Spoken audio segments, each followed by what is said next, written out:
Good evening, Soul Tribe. Welcome. It's so good to see everybody. I cannot wait to get this show started. But before we get started, let me just give you a little treat this evening. Watch as you come on in the room and get your pens and pad together and your questions because we got a juicy discussion tonight. Come on in the room, family. Let us know who you are and where you're hailing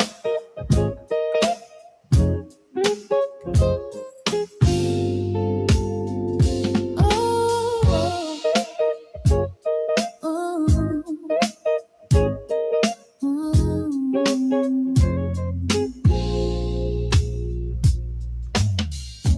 Dr. Kia preached, shining wisdom's light, teaching soul tribe how to see through the night. Ancient scriptures and bloodlines she knows, spreading truth wherever she goes. Soul tribe rising, hear her call, raising vibrations for one and all. Dr. Kia shows the way to a brighter, freer day.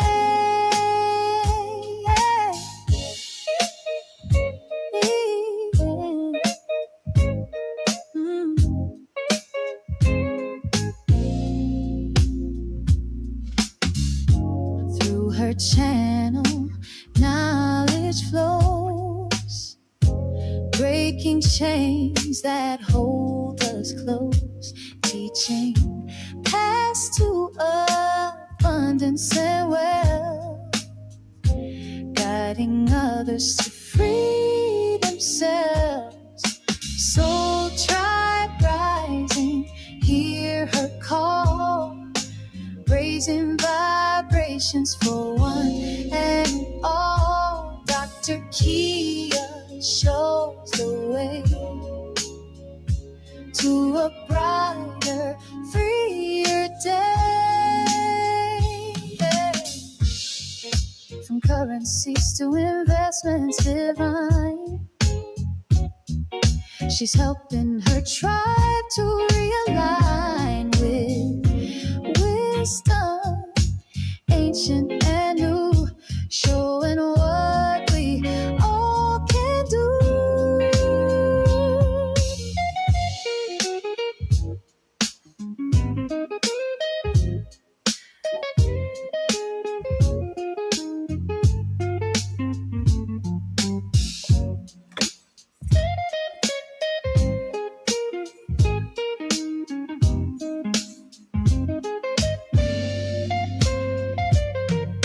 Soul tribe rising, hear her call, raising vibrations for one and all. Dr. Kia shows the way to a brighter, freer day.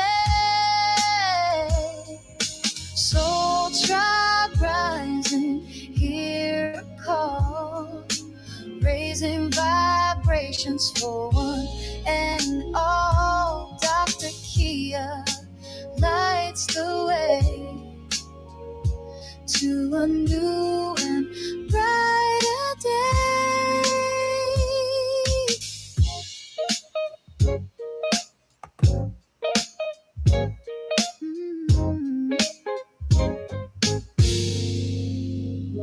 right, Soul Tribe. Come on in the room, family. Welcome. Greetings. Good evening. I see so many of you in the room. Come on in the room, family. Check in. Let us know where you're hailing from. We got a great show tonight. In fact, it might get a little bit juicy. So put your children to bed, family. Get a glass of wine, a glass of water. Get you something nice to drink. Bring your notepad and your ink pen because we have tonight two amazing chiefs to come on to talk to us about what happens when the divine feminine and the divine masculine come together. and sacred union. We're going to bring to the show today none other than one of your favorite, if not your all time favorite chiefs, Chief Pontiac Rod Hayes. He's going to come on tonight with my special co host, Chief Blackhawk, also known as the Young Elder. So, family, sit back, make sure the children are in bed. We're going to talk about a little sexual healing when I get that feeling. All right. And what happens when you get that healing that you need? So before we go on, let's introduce first our co host, Chief. Who is that? Chief of Black Hawk, the Young Elder. And he's going to introduce Chief Rod Hayes. Hey, Young Elder, how are you? I'm doing good. Peace and love to the tribe. Peace and love to the tribe. Peace and love. It's good to have you here. Welcome. I'm so excited tonight. So, We also got Chief Poniac on with us, Rod Hayes, all Skype right. 8 at the North Gate. When we knock, you better bump straight. You know what I'm saying? I love it. Yes, yes. Hey, Chief. Yeah. How y'all doing? Doing great. I've been looking forward to this show for about a week. Well, yeah, that's how long we've been playing. Yes, yes. Been about a week. So, Chief Pontiac, you want to talk about your great friend, Chief Rod Hayes, and how y'all met, or anything you want to talk about before we get started? Oh, me Well, and Rod, me and Rod. Oh, so you said me, right? Hey, me and Rod been at it for a while. But Rod to change the paradigm. Like what we on? I think we on we got back on schedule because we was behind as far as the algorithm for getting everybody up to speed. Mm, Because it's about people think it's about, oh, we got to get the land. We already got the land. We need the minds of the people up to speed so everybody can be agreeing, on the, like we might not agree on everything, but we agree on most of the things. And so mhm, we had to get everybody up to speed and get everybody up to track to for the reset, because it's a reset mhm, happening where a lot of stuff gonna get reset back to its old ways, and a lot of things are gonna be upgraded to a new type of system. Being that we going into the Aquarians and we going out of the Piscean. So yeah, Rod has changed the paradigm definitely. mhm, As I go through the algorithm on TikTok, all the social media platforms, I'm hearing people teaching the same things, right? Saying the mhm, same thing. So it's definitely a beautiful time to be alive and be a part of this shift and be in this shift that's happening right now. So yeah, me and Rod been at it for like 5 or 6 years. We wow. got over probably like 600 tapes out. Yeah. So yeah, Mm, and then I mm. don't count all the other. Rod be on like 100 different channels, so he get Rod got more. Rod got more work put in than a lot of people. Yeah, I'm Then telling you, probably like us people that put you probably. together. Yeah, yeah, I'm telling you. Yeah. So Yes, yeah, yes. it's a great time to be alive. As we try back up and we Mhm, get everything back reorganized like it was before they came to put us in this stoop and rock us asleep. mm, mhm. You talked about it Mm-hmm. being a new paradigm. One thing that I saw in the old paradigm was a lot of backfighting between the two genders, the male and the female. A lot of Mm-hmm. separation, men saying, I'm going to go my own way, women going their own way, the fighting between the Mm-hmm. two. And Mm-hmm. it has not gotten us far. So, I Mm-hmm. think we need to have a conversation about where we go at what do we do now that we're going into a new era that you call it the Aquarian age. Yeah, Mm-hmm. yeah. So I You would going like to to answer see, that or what? Oh, go yeah, I would like to see healing between the two. Go ahead, T Pontiac, you're gonna. so when most of us are unaware, most of us are unaware that of the war part of it. It's an uncivil war Mm, fought domestically in the home from a remote location. mm, ahead. They don't once they can condition the mind to function in a particular way, they don't have to micromanage you no more. They wow. program you and set you loose just like a robot, Mm, right? So it's a sister got a book called Uncivil War. She did a great analysis of the conflict between the genders, okay. right? And um, the Mm, Sister Shahrazad Ali, everybody knows she wrote the Black Man Guide to Understand the Black Woman Guide to Understand the Black Man. mm, Then a lot of people know about Barbara DeAngelis, mm, right? And she's a relationship specialist, and she was talking about so many different relationship matters, mm, right? Yep, on Civil War, okay. right? So, right, and when you looking at the women's side of it instead of the men's side, and you Mm, understand war, then it'll make it easier to see how this is being, how we being ruined in the home, yes. right? It really didn't get bad until the welfare system forced people to push men out, which Mm, created a tension, a friction between the genders. Because now, if if the man is irresponsible, the women can lean on the state, mm, right? But when the man is responsible, the state don't want him around right. because they can't control the women if it's a responsible man in the vicinity. So they Wow. had to push the man out. Over generations of children growing up seeing the man out the house, it only take about 20 years to change the whole culture of the interaction between the man and the woman. And everybody lost track of the family first philosophy of the tribes. Family That first. was critical. Yeah. And because the matriarch in the tribe can take two cousins that's bloodthirsty, can't stand each other, but when they come to her house, it ain't no drama. Mm. Hey, that's my girl right there. Barbara, I don't think I've ever seen her before. Barbara Oh, she DeAngelis. got a lot of books. Yeah, she's a really good relationship coach. Wow. Okay. Okay. Thank you for You know who introducing. she used to be?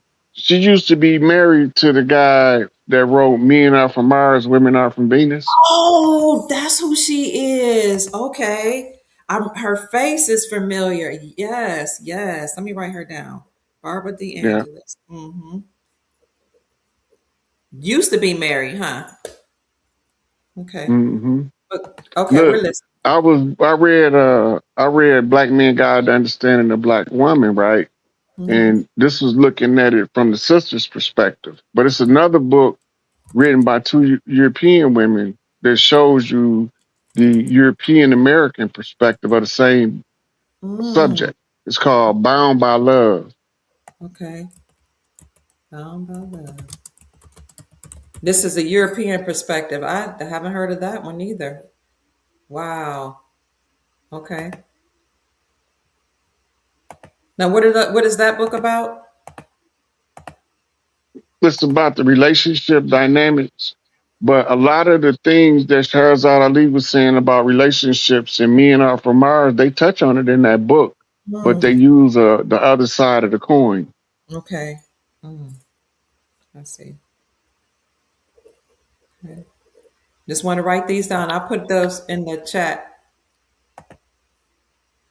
Thank you. And who was the Muslim sister you shouted out? Ali, Sister That Ali. was Shahrazad Ali. Yeah, Okay. yeah. Black Man Guide to Understanding the Black Woman. Okay. Guy. Okay. That was the lady we was So going over on the show we did, Dr. Kid Pruitt. Okay. I remember. She been out for a while teaching, hasn't she? yeah, Like I remember yeah. her teaching a while ago. Like maybe I was it the I 90s? think she got Nation of Islam roots. Yeah, she does. Yes, sir. Yes, sir. Black Man's Guide to Understanding the Black Woman. Wow. Okay. All right. Sorry to interrupt you, Chief. hmm Oops. I'll put all this information in the chat for everybody. Would you recommend reading these books? All these books are great. Okay. All right. Okay. Now.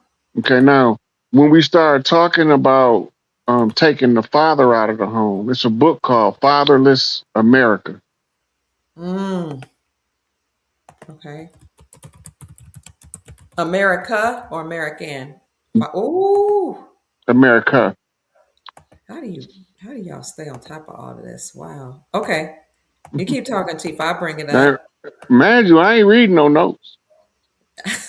Oh, You now always that do. boy I Rod call a you on walking the phone. So, encyclopedia.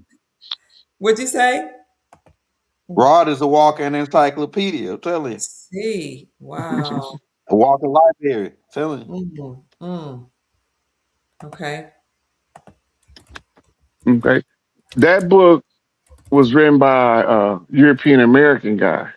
Okay. Now, a lot of the information he talk about is covered in the Destruction of Black Boys, volumes 1, 2, and 3, because Jawan, they have to thank you start for with destroying the, yeah, okay.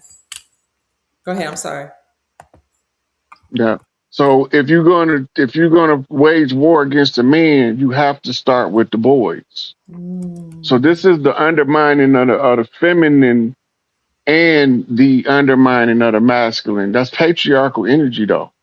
The patriarchs that's in control don't want dominant character, stand on business brothers. They want guys with jellyfish spine that don't have anything to stand on, so they fall for anything, mm, mm, right? So they have to attack the boys. And over 10, 20 years, the boys are not fit to be the proper men to bring the best out of their woman.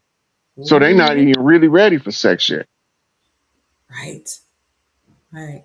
Mm, Because it's supposed to start with the mind before it go to the body. Now it start with the body. Then you try to fit the mind in there wherever it fit in. mm, But that brush called broken focus okay. from misplaced priorities. This Mm, is a tax on the relationships between the men and the women. mm, Because once you can break up the men and the women from playing their traditional roles, then you start to deteriorate the whole family structure. mm. Weak families make for weak communities, and That's weak communities is prime pickings for international bankers and barristers to harvest our children using the prison industrial complex, mortgage and loans to keep the poor poor and the rich rich, mm, mm. right? Okay. Yes. So when you go to Dr. Amos Wilson, when you understand the psychological development of the black child, Mm, right? Then you can look at the education paradigm and see exactly how they attacking the child in the school system, mm, right? mm.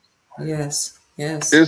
The school system is designed that if they don't make it through the school system, they're not functional automaton. Mm, So we get kicked out of school for poor grades, maladjusted behavioral issues. The behavioral issues come from the broken structure of the family. mm-hmm. Mm-hmm. Yes, sir. He also got one called Awakening the Natural Genius of the Black Child. Ooh. When you're talking about recovering when you're talking about recovering the relationship, you got to start at the foundation of where you attacked, and it's with the child, Mm, okay. right? Because you gotta first address psychological development of adolescent children in Mm-hmm. order to raise an adolescent into a functional adult. Mm. I can't hear you. Oh, can you hear me now? I can hear you now. Yes. Yeah, somebody's probably trying to call in, and my do not disturb it'll still block my sound. Okay. But but if you don't understand how they're attacking the children, you will never know why the relationship's not working. Mm, You got to see that they're attacking the children first, mm. because you was a child before you was an adult. In the way that they educate the children, they never get to the point where a man becomes a man and put away childish things. They be stuck in the adult childhood mentality. Let's see. They Okay. have no operational role model to pattern a behavior after that's respectable, because the system either murder them or lock them up. Mm-hmm. Mm-hmm. So when you look at functional men in the community, You have to find the ones who still had traditional family structure, and you'll find that all of the boys in the neighborhood gravitate to that house Mm. because they want to be around that. They need that role model. Nature's going to send them there whether they want to go or not, Mm. right? And if he a good man and he's teaching the boys right, all of their girlfriends gonna have good men. Right. Mm. But if he think he a slick half-ass pimp Willie that have no respect for women, and he raised them boys, they won't have no respect for women, which deteriorates relationships. And that's Mm. exactly the tool, the model they use. That's why Mm. they sensationalize the bad boy image. And then they make it where the preppies, the Mm. nerds, they not fit to be a mate. Half the time, the bad boys don't make it long enough to have no wife. Mm-hmm. Half of them be dead in the penitentiary for their 25. So they not functional in the relationship in the home environment because the training process has been interrupted. That's why we had rites of passage hardwired into tribal structure. Mm-hmm. When the boys become a certain age, now it's up to their daddy to teach them, Mm-hmm. hands on teach them, right, about providing for the family, protecting the family. So he's supposed to be teaching them all this, but they took it out of the home. There's the homeschooling now is a chore. It's a tag like pulling teeth. But that was the standard. We used to teach at home. We didn't have the women, the mothers used to form groups. The Mm. ones who had the farm duties to do tended to the farm. The ones that didn't have farm duties to do tended to the children in a co-op. Okay. And in that co-op is where you got step down education from. Mm. They did that for a reason. Step down education. By the time that kindergartner get to the fifth row, he got 3 more rows to get to the front. He know everything the front row student know, Mm. but he still got to teach the ones behind him. They don't know it yet. Mm. Mm. Because remember, they've been there for four rows already, from back row to the next row to the next row to the next row. It's only like 6 or 7 rows. So they're getting exposed to college level information in kindergarten. But the step down model, Mm. the children on the front row teach the children behind them. They teach the children behind them. And that's what was the bridge from the child respecting the elder. The bridge was that step down education because it taught them structure, chain of command, and how to use a ranking system. Mm. When they took down steps down education, they instituted what we call the Rockefeller model. Right? The Rockefeller model is based on the Skinner box and Pavlovian response bell. Mm-hmm. So they put them all in the classroom, right? That's called the four walls method, Wow. according to metaphysics. It's an enclosed facility. The outdoor method is the way we learn. Mm. Take me out on a field trip. Don't have me cooped up in no box trying to tell me. Take me on a field trip. Show me what a ladybug look like in real life, Mm-hmm. right? Mm-hmm. Explain to me the difference in this flower and that one when they both have the same colors, but they look different and why they different, right? So the destruction of the child first, this is why they pushing all that alternative lifestyles on children so hard. Ah. Because they see in the future of the adult. If they don't attack the children, you raise functional adults. Mm. But if they always keep the children under attack and they keep lying to the grown folks with the same lies they've been telling them uncontested, then you are digging yourself into a ditch you can't get out of. You're not ready for no relationship Mm. Mm-mm. Mm-mm. because that you still living in trauma, right? But Yeah, don't nobody want to talk about shadow work because that's the hard part. that is hard. Everybody want the easy. Everybody want the easy part and the microwave fast food part. Don't nobody want to do the hard part. Mm. Don't nobody want to go into the darkness to find themselves, right? They tethered soul. Oh. So they live in by the abuses of the society, manufacturing the artificial perception of the self that we call the ego. In Kemet, they didn't tell you to kill the ego. They Mm. said purify it, purify the ego. Oh, Lord. Mm. The purification of the ego is examining everything that you think you believe about yourself until you get everything in its proper context. Now you can properly merge your higher self with your ego to become the I am. I like the way you The said new that. agers tell you to kill the ego. Yeah, You they said tell you to kill the ego. murder. But yeah, because that's your sense of I am, right? First person perspective in your view of the world is I am. But what you put behind that is the aspiration of how you want to express the I am. If you say I am great, then greatness is the idea in which you express as I am, right? So this is called sitting on your God seat, right? Which represents the man sitting on the throne at the base of the skull, but it's not a man, it's a woman. Oh, How do I know? Because yes. of the black dot. The black dot is the yoni, but it's called in science the reticular formation. Dr. King called it the black dot. Western science called it the reticular formation. You want to pull that one up? The reticular formation. Yes, sir. Mm-hmm. So at the base of your spine, you have the brainstem called the pons region. If you remember from the Matrix where they was plugging the plug in to the back of the head, that's the black dot, Mm. right? Now remember, spirit energy and sex energy is twins. They Gemini twins though. Okay. One ascends, one descends. Read what they say.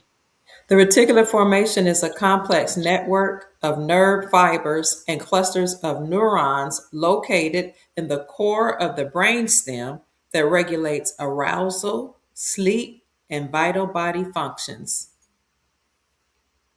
That's where consciousness enters your body, right? So you ask AI, since it's doing an AI overview, is this the exact point where consciousness enters on awakening?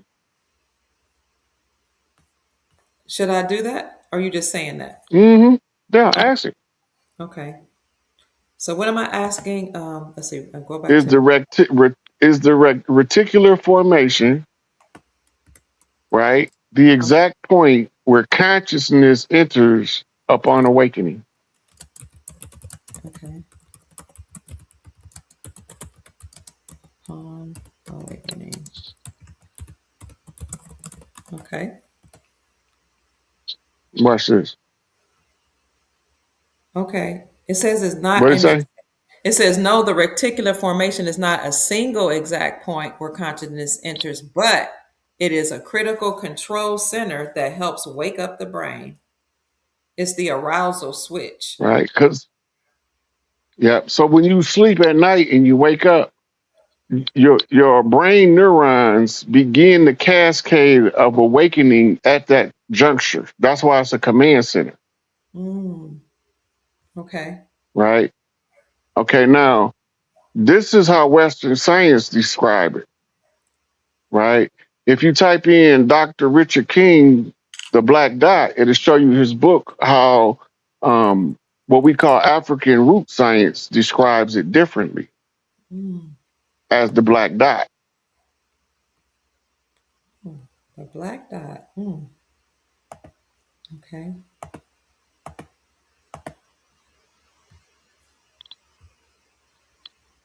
Mm,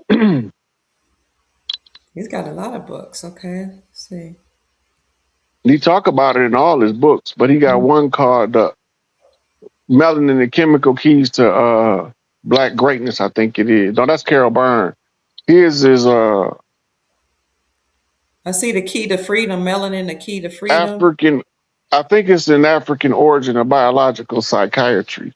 Okay. Matter of fact, you could go into the AI and ask which Richard King book talks about the black dot, Okay. and then to tell you which book it is. It might be more than one of his books though, because it's critical to what we call today African root science, Mm, mm. and it's a series of authors that address it from different perspectives. Okay. Let me get out of there. Here it is. Which Dr. King books? It says that the black dot concept is discussed by Dr. Richard King, a psychiatrist and author, in his lecture and essay work called Melanin, the Black Dot.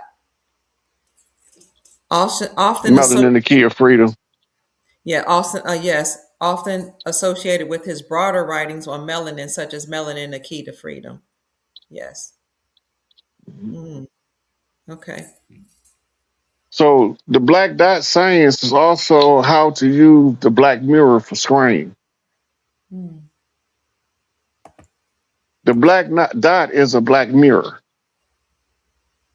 but it's really the lens on the projector that projects to your prefrontal lobe where your mirror cells at. mm, And then it shoots the image from your mirror cells and it filters it through two glands, pituitary and pineal gland. okay. The pituitary gland converts it into what we call linear logic. Mm, The pineal gland, on the other hand, gives it to us an abstract reason. These two are left brain, right brain, and that's called hemisync, the balancing of the two hemispheres of the brain, mm, right? Which is called the sacred union. mm, Most people don't realize you got four chambers in the brain that beat like the heart. You also have your medulla is a pump at the base of your skull, and you have another pump at the base of your spine at the root, right? And we pump something called cerebral spinal fluid, just like the heart pump blood. The cerebral spinal fluid is called the silver secretion. okay. But once you get the hemisync, all four chambers are simultaneously pumping now, which Mm, gives stronger suction to pull from the base of the spine the gold liquid that's they called the Christos oil or the mm, sacred secretion. okay. Now, that's going to be important later when we get into the sex part and cycling the energy, Okay. right? Because you need the female counterbalance in order to balance out your left brain, right brain synchronization process naturally. Otherwise, you have to use frequency, right? You could do it solitary, but you have to use frequency, meditation, and altered states. But Mm, with the woman, you can do it in sex, right?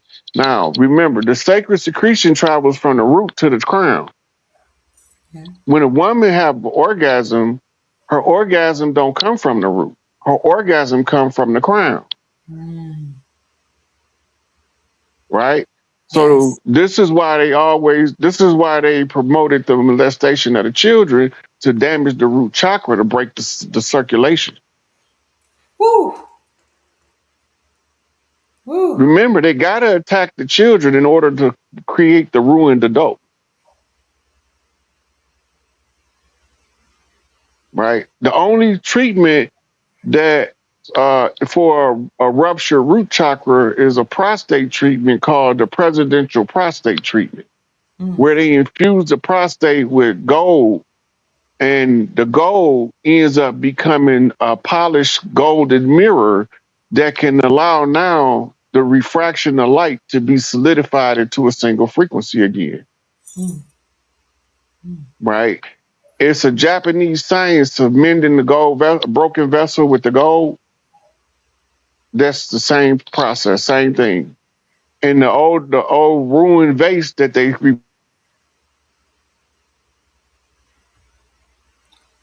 Somebody must try to call Rod again. Okay. Feel free to jump in, uh, Chief. Young elder, if you Yeah, want to. I'm gonna let Rod finish his bill. I got a couple questions to trigger some things in Rod mind that I got for Rod when he get through Okay. building on what he building on now. Yeah. Okay.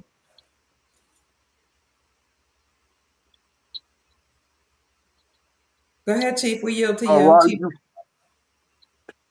he was finished building. Yeah. So, yeah. So once you can get all four chambers in the brain to pump together, that's when you raise the sacred secretion. Mm, When you're doing it as a solitary practitioner, it takes longer, right? It slows you down. You don't develop till you older in age because mm, you have to develop a certain amount of self control in order to balance the brain. You have to develop a certain amount of knowledge, but you also have to be artistic because the artistic side is what comes through the right hemisphere, mm. right? Spirit sends the message in a part of your brain called the anterior gyrus. It's on your right hemisphere. You want to look that up? What's it called again? The I was. anterior Uh-huh. gyrus. Mm. Now, this is how the universe projects psychic messages to your pineal. I don't know how to spell gyrus. Oh, gyrus. Gyrus. Okay. I got it. Hey family, hit that like button. Let us know that you appreciate this this live. If you are coming in from the Young Elder Show, make sure you hit Young Elder's like button. Make sure you send him some love, send him some donations. The Young Elder $, the Young Elder. Let him know how much you appreciate him bringing on such an amazing guest. And for those of you who are enjoying this bill by Chief Pontiac, also known as Rod Hayes, send him a gift too. You can send a cash app to SIK8, SIKAPE. It's on the ticker at the bottom of the screen. Or if you send a PayPal, is SIK801. And we'll make sure we put those on the screen for you. All right. I'm going to that for you right now. I think I've got it up. Is that it right there? Nope, that's not it. 1 second. I see almost 1,000 people in the chat. You here on both Dr. Kia Pruitt's show and the Young Elder. So please hit the like button on whatever show you're on. Just a minute. Trying to add Chief Pontiac back to the stage. There we go. Chief Pontiac, can you hear us, Chief? They might be messing with. Oh, there you go. Can you hear us? There you go. I can hear you. Can you hear me? Okay, I can hear you now. Okay. Interior gyrus. Am I not spelling it right?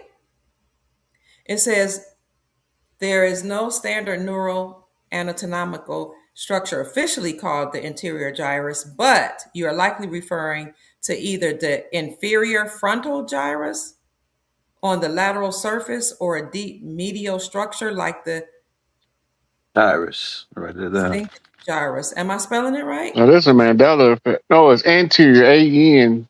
Oh, okay. Anterior. Anterior gyrus. Okay, there we are. Anterior cingulate gyrus. There we go. Let's see if y'all can see it on your end. Let me go back out there. Here it is.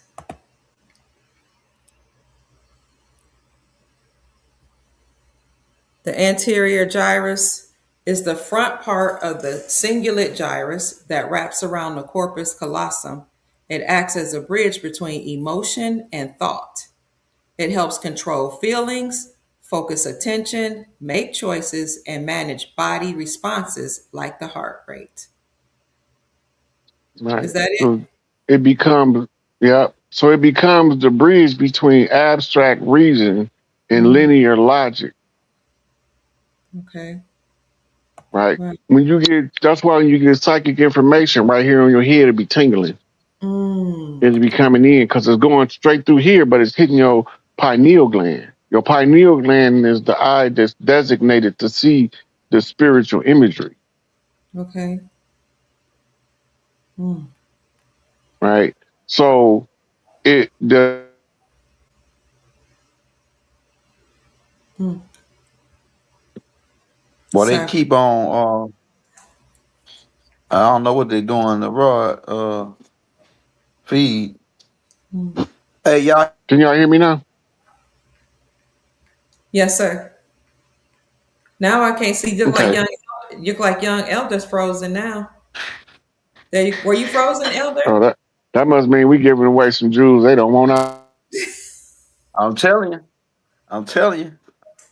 That boy Roy IQ higher than the mud. Go ahead, Roy. We can hear you now. I said we must be giving away some jewels they don't want out in the street. I see. I'm telling you. Hey, Roy, I got a question for you, Roy. Being that we on talking about the children of the future. Uh, my first question is dealing around because I was doing some studying today, and we already did a whole bunch of breakdowns on this on the mitochondrial DNA and the X and the Y chromosome, and how the Y is a pretty much missing a part, like it's missing a line, a telomere. I think that's what you refer to, telomere. Uh, I think that's what you refer to it as. So, and I looked it up. They said the X chromosome is older than the Y. So, based on scientific perspective, wouldn't this be a matrilineal society, being that the mitochondrial goes from comes from the strongest part is coming from the woman? So the woman continue the bloodline. Seem like. They butchering the communication now. You was sounding like a like an alien talking over here. Yeah, yeah. Look, let me say it again. Okay, so I Let me remember we try to did a go. breakdown.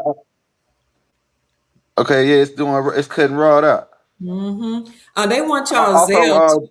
Go ahead. They want yours when you get a chance. They want your Zelle. The chat is asking for yours, both of your Zelle. oh yeah, it's my email address, Quan Hill 805 at gmail.com. Quan Hill I'll just 805 at gmail.com. at, yeah, It's QUAN 8ILL 805 at gmail.com. I'll put that in the comment section for you all in a minute, family. This is Yeah. the young elder. Some of you all are you're on his show right now on his channel. Make sure you send him a love offering to the $ the young L Cash App, or if you want to send a Zelle, for those of you that ask, is Quan Hill 805 at gmail.com. Okay, and now we're gonna bring on the chief. Chief, oh, I had him. Lord, they really messing with us. Okay, there we go. While Raw was dropping it, I'm telling you, I he was getting know. it. Then he got the receipt. He got all the points on it, right? All the stuff he was dropping. So he was giving stuff that people don't even know about those books, right? Yes, sir. Yeah, Rod, can you hear me good now, Rod? Yeah, I just turned my Wi-Fi off and try to use my phone data. Hopefully that'll help. Hmm. Yeah, that's what I just did too, so it won't be chopping me up. All right, so yeah, the question that I Can you have go for you over is that question about. again?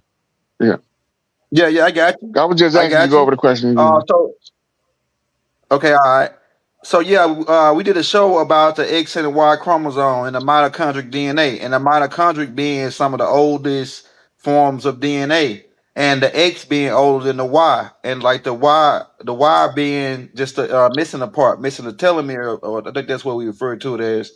But this is my thing. So wouldn't, based on science and the DNA, wouldn't that dictates a matrilineal society where it's passed from mother to daughter because of the mitochondrial DNA continues the bloodline.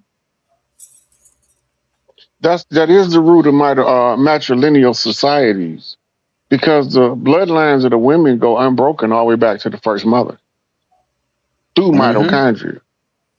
It's not a telomere that's atrophied on the Y chromosome. It's one of the legs of the X that's atrophied. The telomeres is what they pull back on the DNA to shorten the lifespan to 120 years. right? There used to be, when we used to be on Earth for hundreds of thousands of years, the whole chromosome was capped with the telomere. When they did the science experiments and pulled the telomeres back, that's why in your Bible it say, man, the spirit should not always dwell with the flesh, for his years should be 120. Mhm. Right. That's the. But you can still buy longer than that, live longer than that. But you have to know how to feed your the telomere reduction. It's a dietary change that allows you to live longer by burning it, by reducing the amount of calories burned. The machine doesn't burn out as fast. This is what Elijah Muhammad was talking about and how to eat to live, where he was talking about eating once every 72 hours. Right? Because that's why smaller animals, they burn out faster than big animals. A mouse lifespan about 3 years, but an elephant is about 85. Mm. Right? The elephant eat more than the mouse, but the metabolism is slower. Right? So you look at the metabolism being tied to the entropy, which is the total loss of energy. So the faster the metabolism, the faster it creates entropy, which causes the breakdown at the cellular level in short period of time. It's a lady named Cynthia Kenyon. She was out of UCLA Berkeley, and she found a chemical in the blood that caused aging, and then she found one that caused a delay in the aging process, where she was doing experiments on worms first. The worms had a 30-day lifespan, and by doing this, giving them this chemical, they was living 90 days, which was unheard of for that species of organism. They started doing experiments on rats and found out that a rat normally live about 3 years naturally. These was living like 5 and 6 and 7 years. So it was extending the life of other animals. And then I think they're in human trials with it now. She's a gerontologist, somebody that studies aging, right? Now, all of this science that these scientists is researching has already been confirmed about 40, 50 years ago by a group of billionaires called the Lazarus Group. The Mm. Lazarus Group, they talked about them in an episode of X-Files. Anywhere else you look for them, it's veiled. They don't want us to know about the Lazarus Group. This was a group of billionaires that wanted to extend their life forever on Earth, like Mm. Lazarus. That's why they called the Lazarus Group. This is where they mastered the science of body jumping, what they call body snatching, where they Mhm. move an old person into a young person body, and then they pave his way where his life is easy for him to get back to where he was in the other body, right? And I was talking about this on Unscrambled Minds too, because it was one of the reasons why they was taking the organs out of the mummies before they mummified them, Mm. because they didn't want nobody to reanimate the body. That body gone. Let him go. He gonna come back in a whole new one and start all over again. You can't don't use his body, because they was using the same sorcery. It came out of Babylon. It was falls under the seeing rights of Ninderseeing, and it was used to jump avatars. They used to call it in Sumerian tablets. They call it jumping avatars. This is what they're talking about. Well, the Lazarus Group paid all of the secret societies to anything dealing with aging and reduction of aging to bring them to research, bring them to ancient techniques. This is where made them start trying to get to Antarctica, because they found some tablets or some scrolls in Kemet and India that told them that there was a city under the ice called Tartarus.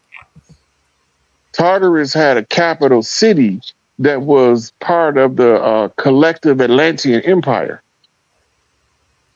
And in this city, They still had the technology from Atlantis, but it was under the ice. This is what the Thule Society discovered it, and it was a race for Antarctica at that point. That's why America sent Richard Byrd. That's why they sent. That's why the Nazis was sending Heinrich Himmler, I think it was, to India to talk to the monks to get the scroll. They wouldn't tell them the technology, but they was telling them that the only city that remained fully intact is under the ice. The talk about Tartarus in the book of Enoch. Tartarus is what everybody keep talking about when they talking about Tartaria. Tartaria means west of Rome. To the extreme southwest of Rome is Antarctica. So they talking about Tartarus. Tartarus is where Enlil's son that was impersonating Enki's son Marduk was chained until the end days, which is now. Now that they've been shipping people off world from Antarctica, he gone. He was just a referee between his daddy and his cousin, between Enlil and Tahuti. He didn't want to be here. That's why they had to chain him here. So he had to be unbiased because he didn't want to be here, and he had to take everything over. But it didn't happen like they told us. They gave him the power to be the referee. He wasn't the owner. And it was about military conquest. All this trickles down to where we started with the war, right? The first wave of the war was what we called the Great Rape Campaign, followed by the destruction of the iconography of the Earth's matriarchal history. And this is where you get the sisters having memories of it. And like the sister wrote, the Sybil's sisters of daughters of Mami Wata, right? That's what she's drawing from the ancestral memory to record the information for the rest of the sisters to remember.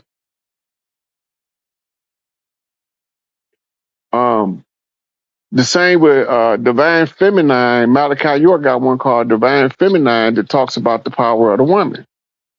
The Sacred Record of Tahuti talk about the power of the woman. Then you have the Journey Home group have a Divine Feminine book that talks about the power of the woman, right?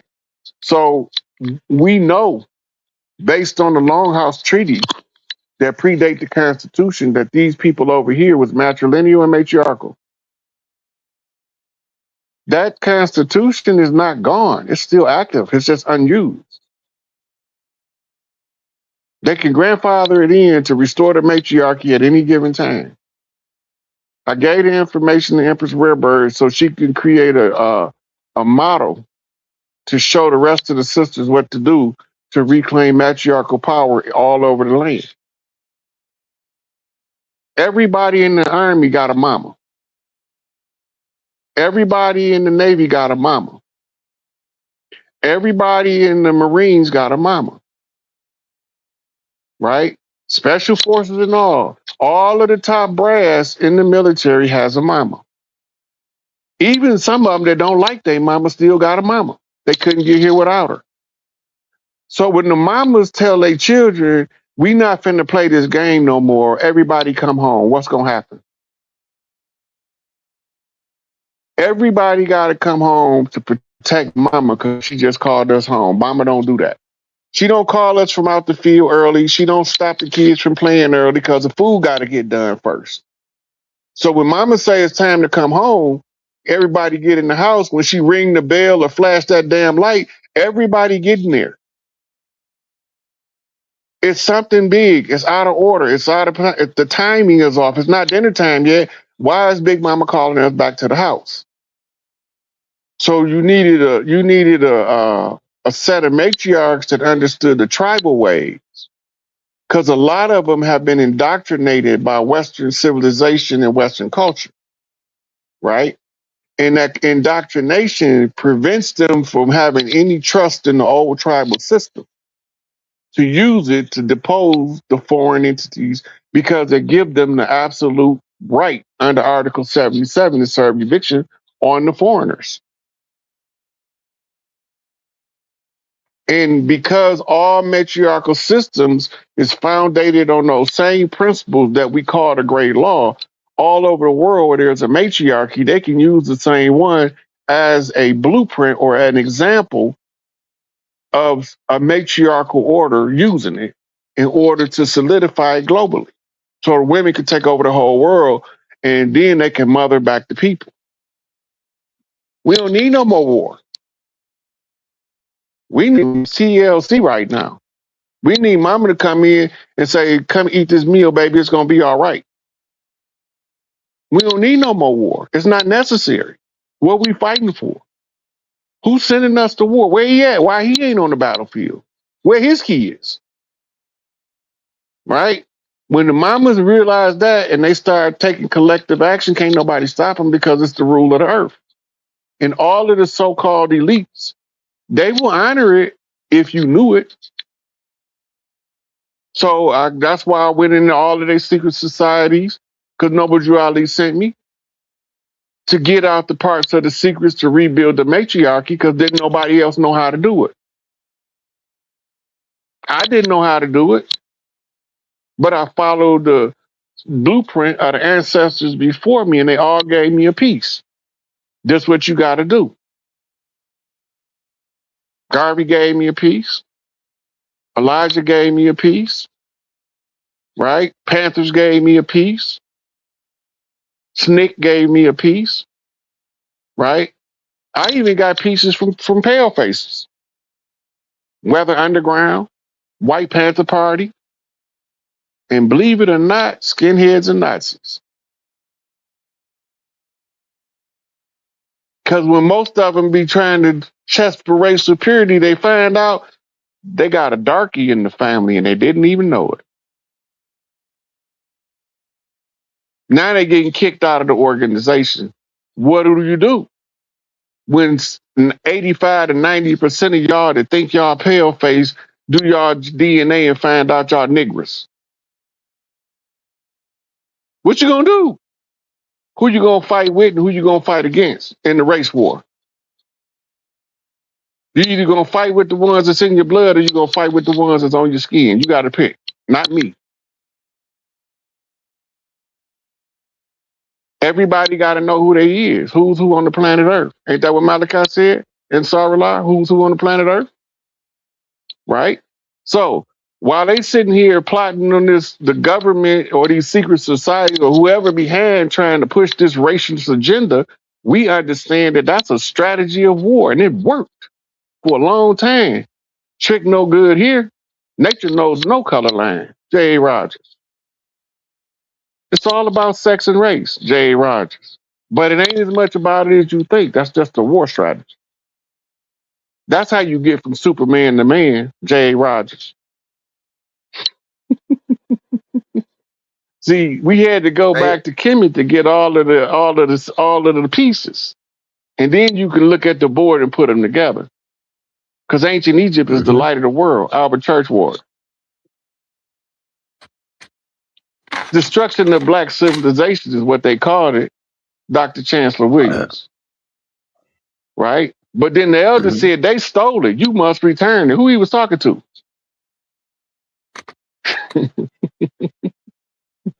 right. So before we ever get into the actual physical contact, we got to reconcile the conflict that was created and manufactured and fed to us as a lifestyle we supposed to live, and then go back to the lifestyle of nature. That's the necessity of a matriarchy. The matriarchy doesn't have big eyes or little U's. I was just about to Patriarchy ask only that. care about big eyes, F the little U's.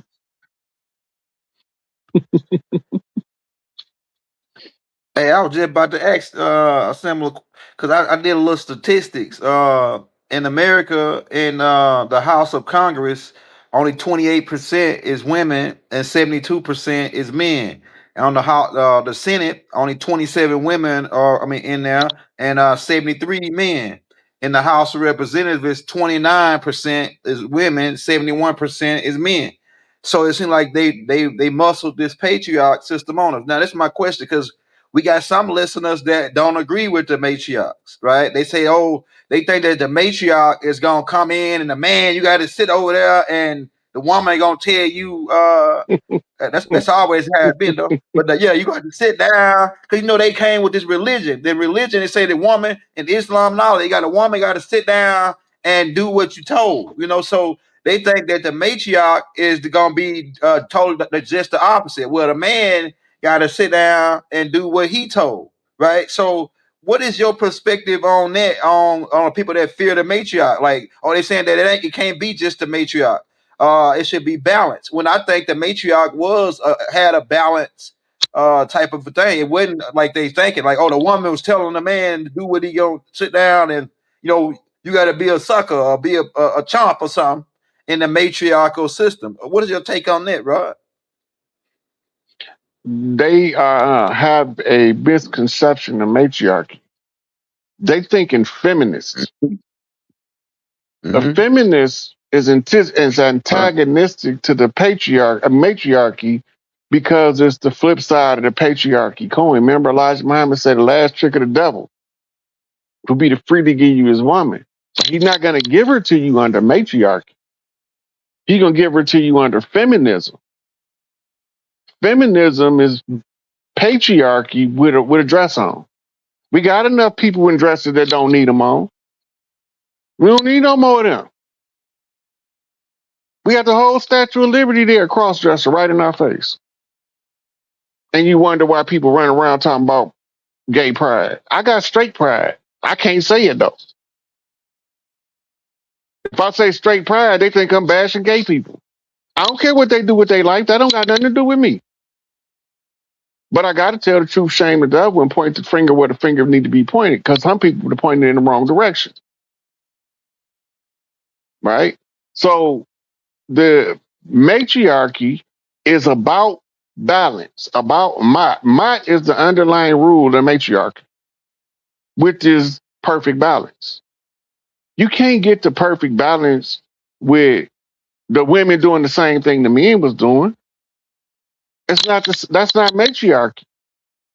Men scared because they think that when they say take away the patriarchy, that means snatch the power from the men. No, it's a process under matriarchy by which you get your power and you lose your power. They not finna give you no power in the matriarchy and you finna be a tyrant. That's only patriarchy to do that. A good tyrant can excel to the heights of the world under patriarchy. Joseph Stalin, right? John Lennon, no, not Vladimir Lenin, Mao Zedong, Adolf Hitler, Benito Mussolini. These are all of the pinnacles of patriarchal domination and mass murderous intent. They all kill millions of people, but they only want to focus on one. Like he the only one. Like he the only one killed somebody by the million. The Bolshevik Revolution killed 20 million people out the gate. They killed 20 million people out the gate, and they talk about 6 billion in Germany. Right? The Italians had a whole African slaughter under Mussolini that exceeded 6 million people, but they don't want to talk about that. They don't want to talk about King Leopold and the 30 million people they slaughtered in the Congo. This patriarchy, though. They only want to talk about that one in Germany. If you mention the Congo invasion of King Leopold, they act like, what you talking about? Play dumb than a mug, right? All you got to do is study Cecil Rhodes and why he was over there. And then you'll know why the Rhodes Scholar is not what you think it is. It's a person well trained and skilled in the art of oppression and subjugation. That's a real Rhodes Scholar. Following in the pattern and the blueprint of Cecil Rhodes. He created a dog called the Rhodesian Ridgeback to hunt down the Negroes that he couldn't slaughter because they got away into the jungle. Then while they was hunting the people, the animals started attacking their ass. He created another dog. We call it a South African Mastiff. It's a Borbal to fight the lions and the hyenas and the jackals and the wild dogs of Africa. So they had a whole war plan going. The war didn't stop when it got to the domestic front door of the home because they applying psychology, sociology is applied to warfare. You can't micromanage what everybody doing. You can pluck the rogue elements out and put them in prison, but you can't micromanage everybody because everybody ain't doing something that's absolutely wrong or that you would consider wrong. Some people just in the library reading a whole bunch of stuff and they come out and tell you what they found. They I got want Jordan Maxwell to shut up. Go ahead, Dr. Pierre. I have a question for you because I'm one of the ones that was kind of leery about the return of the matriarchy, even though I'm a woman. I just see the minds of a lot of my sisters where they're so angry and bitter towards men and, kind of have a lot of hatred rhetoric. And I'm trying to figure out what that transition is going to look like. How are we going to go from the system we have now to one where we have a matriarchy when the women are so angry and a lot of times like violently and aggressively angry and hateful toward like it, I think in the black community we have a pathological aversion against our men, black misandry. You talk about receipts, Yoso and Salazarno talk about black misandry. Like I really see that pervasive in our community. How do we transition from that, what my perception anyway, to Yeah. what we're So talking that's one of the reasons why they formulating a women's healing retreat. about? Okay. The first of all, when you worry about the sisters that's angry, you have to ask a question of emotional intelligence. Okay. Is it in context? Mm, On the surface, it might not look like it, okay. but now being who you are in your life right now. Let's say you go to bed one night, you wake up, and your bed is in the middle of the desert, right? Your house, you ain't got no house. All your money gone. They done stole it out the bank account, so now your car don't work. And your hard wealth that was at your house, you got to get back to your house. Now, as an emotional body, the frustration is going to automatically transform into anger. Yeah. Where is my shit? Yeah. How the hell I get out here in the middle of nowhere with That's nothing? And I was living in abundance with everything. Where's my stuff? Who got it? How do I get it back? Right? You instinctively know all this stuff, but you don't know what to do about it because the system that you're looking at is designed to put a veil over your eye to prevent you from seeing your house, even when you're on your street. And you keep driving past. I know I live here somewhere. And somebody else now got their feet up on your couch watching your TV, eating your expensive hors d'oeuvres, right? Taking the bath with your expensive soap, smelling like you, putting on your expensive clothes. Now they running around as a well-dressed, good-smelling lie. kind of like And the you trying to hmm, kind of like and the you foreign trying to nationals find your over here stuff. on my land. Kind of like the everybody that's over here on my land, on Hmm. our land. Makes it really ticks me off, but I yield. Right. But based on the tribal traditions and the tribal structure, right? The women have to go through the healing retreat because it's part of the process of returning back to the matriarchy.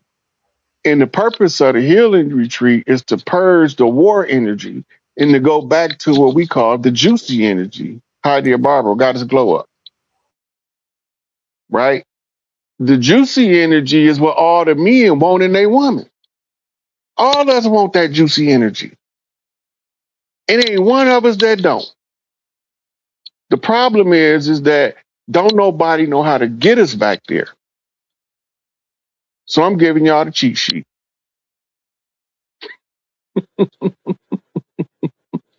So the healing retreat, the sisterhood was how the community maintains stability, right? The men is the kinetic shield and the guardians of the work of the women with raising the children. And that's why the men have to pluck the boys at a certain age so they can teach them about how to be a man. But little boys need to be hugged by their mama and their aunties and their sisters so they have an understanding of proper interaction with the opposite gender before they be hit puberty. They don't know. But they creating children, boys that don't understand the boundaries between the genders. And this create monsters. And now everybody mad because we got monsters running around the community, but don't nobody want to do nothing to fix the problem. Everybody want to wallow in the problem and complain about problem they wallowing in. You're on mute, Dr. Q. We want to complain and blame each other for all the problems. So when we come back together, we got to keep that in the forefront of our mind when we start rebuilding the matriarchy, right? As we rebuild it, they got to have a training ground, a staging events. They got to train the priestesses for the ritual. While they train them for the ritual, they got to go through their detox, right? They chiropractic adjustments. All this stuff has to be assembled. It's not instant. This ain't 3 minute microwave meals, right? But again, somebody had to show the blueprint of the tribal tradition in the public domain so that all of the matriarchs across the land can reform their structures.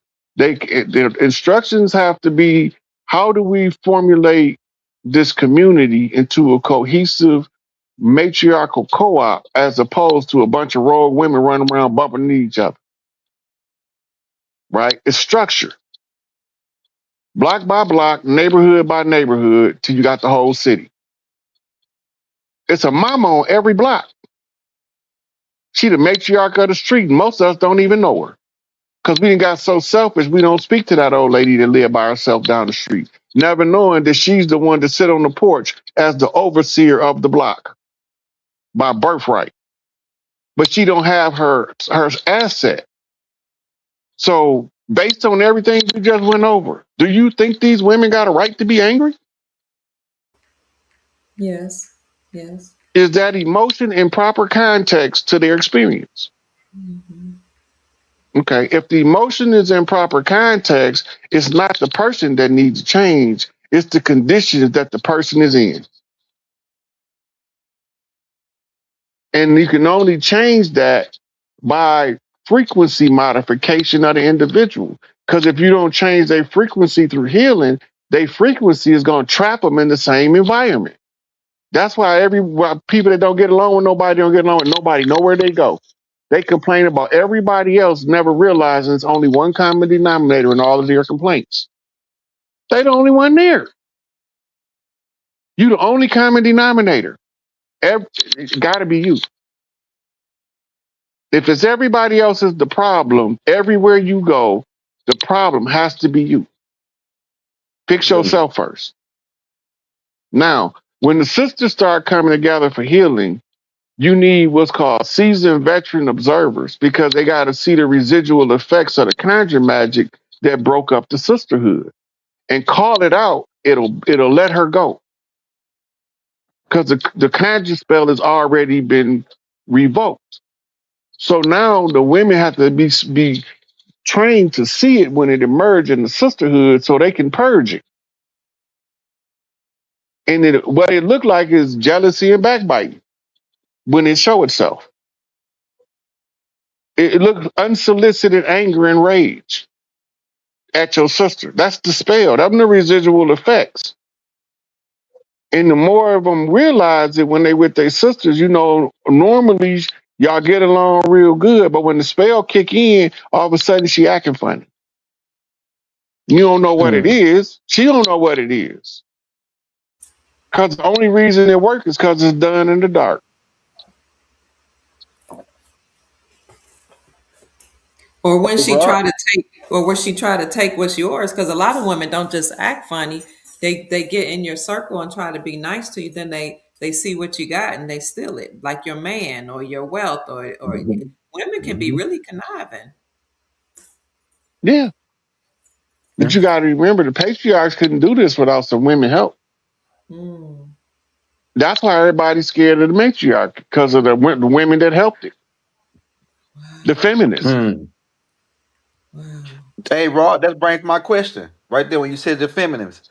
Now, I did a little research, and me and Dr. Kia Pruitt did a tape on it a couple weeks back, and we talked about Gloria Steinem. And it come to find out she was working with the CIA as a feminist movement. So it seemed like it was a war strategy to create this black feminist movement, in cahoots with the welfare and the government assistance, where they kicked the man out the home. It seemed like it was all a war strategy. And it was directed pretty much at the so-called Black Americans because it really was going on in America. So what is your take on that? With this being pretty much a war strategy to destroy our whole structure, our whole matriarchal structure that we had with Big Mama and Big Paul being the underboss, this and that. What is your take on that? Well, when they take you away from your proper traditions, you got to remember everything we did was based on the laws of nature, the great law, the law of nature, how nature designed our living arrangement. Humans is pack animals. That's why we form clans and tribes because we naturally come and congregate together, right? You have what's called a blood tribe. That means you're born into it. And then you have what's called your social tribe, which is the tribe that surrounds you and you a nomad. So you join that tribe. That's your social tribe, right? And then you have what's called your soul tribe, which is your spirit group. Those are the ones who they in a different tribe, but y'all sync, y'all click. Y'all the ones that's supposed to bring peace between the warring tribes, right? Because that's why y'all are kindred spirits in different tribes to bridge the gap, right? And if it wasn't a war strategy, we would have been back to it because it got to be a war strategy because every time we try to go back to the tribal traditions, like Giant Africa and the Move movement in Philadelphia, they just blow your ass up if you get too successful with tribalism. And then they demonize tribalism. And then to tell you that the tribes is called gangs and they villainize the word gang, but nobody don't know that the gang means tribe. The word gang etymologically means tribe.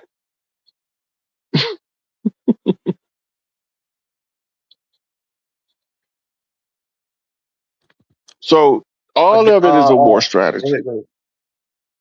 Yeah, Yeah. all of it is war strategy.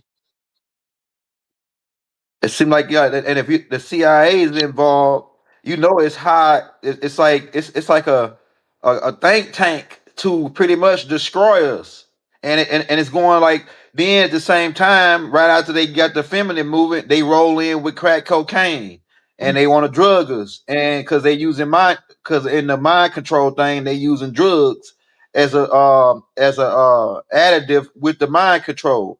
So this is man, it's got to be something very special about us over here in America, the Nubians over in America, because for them to want to do all this shit to stop us. Like they got to come up with CIA, they got to do the black feminine movement, they got to drug us, they got to do programs on TV. That's another question I got for you, Ron, because we noticed they got what they call sitcoms. And then my thing I think about sitcoms, you got a sitcom while you being programmed. I remember my grandma used to, when we used to be watching TV, my grandma used to say, sit down while my program on. Well, my program going. So then I started to think about like, was they programming us? do these sitcoms where, like, in certain sitcoms where they show families being broken apart and cheating and etc. What's your take on that, Rod? On the type of stuff that they Okay, play on TV and radio and shit. Go ahead. the whole television idea is a programming mechanism. And the reason we know, not because of modern television, television in the 80s and the 70s and the 60s used to have a turnoff time. Wasn't no 24-hour television. But at the beginning of the day, when they started running television, they say, now our programming shall begin. They didn't say our program, they said our programming. That means they're in the process of programming something. We just didn't know it was us.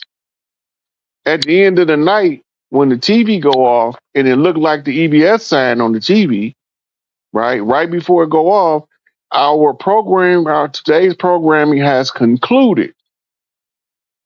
Join us tomorrow for tomorrow's program. And we were right there. The problem is they came on early enough that the majority of us didn't catch the warning at the beginning, and it went off late enough that most of us was in the bed. As long as they put it out there for you to see it, it's your responsibility, not theirs. They already told you. Then when you start researching the Coca-Cola popcorn experiment at the movie theater, where they discovered the foundations of what they call subliminal programming, and they've been doing that with TV ever since. They just don't do it and put something in one frame. They'll do something like sit something on the counter behind somebody for you to see. Same thing, still subliminal programming.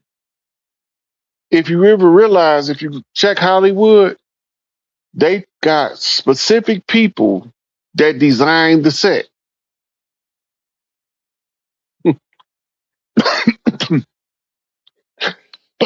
They read the script, they understand the message they're trying to get across, and based on the script, you got two people that got to come in now. You got the wardrobe department, and then you have the people that got to come in and design the set.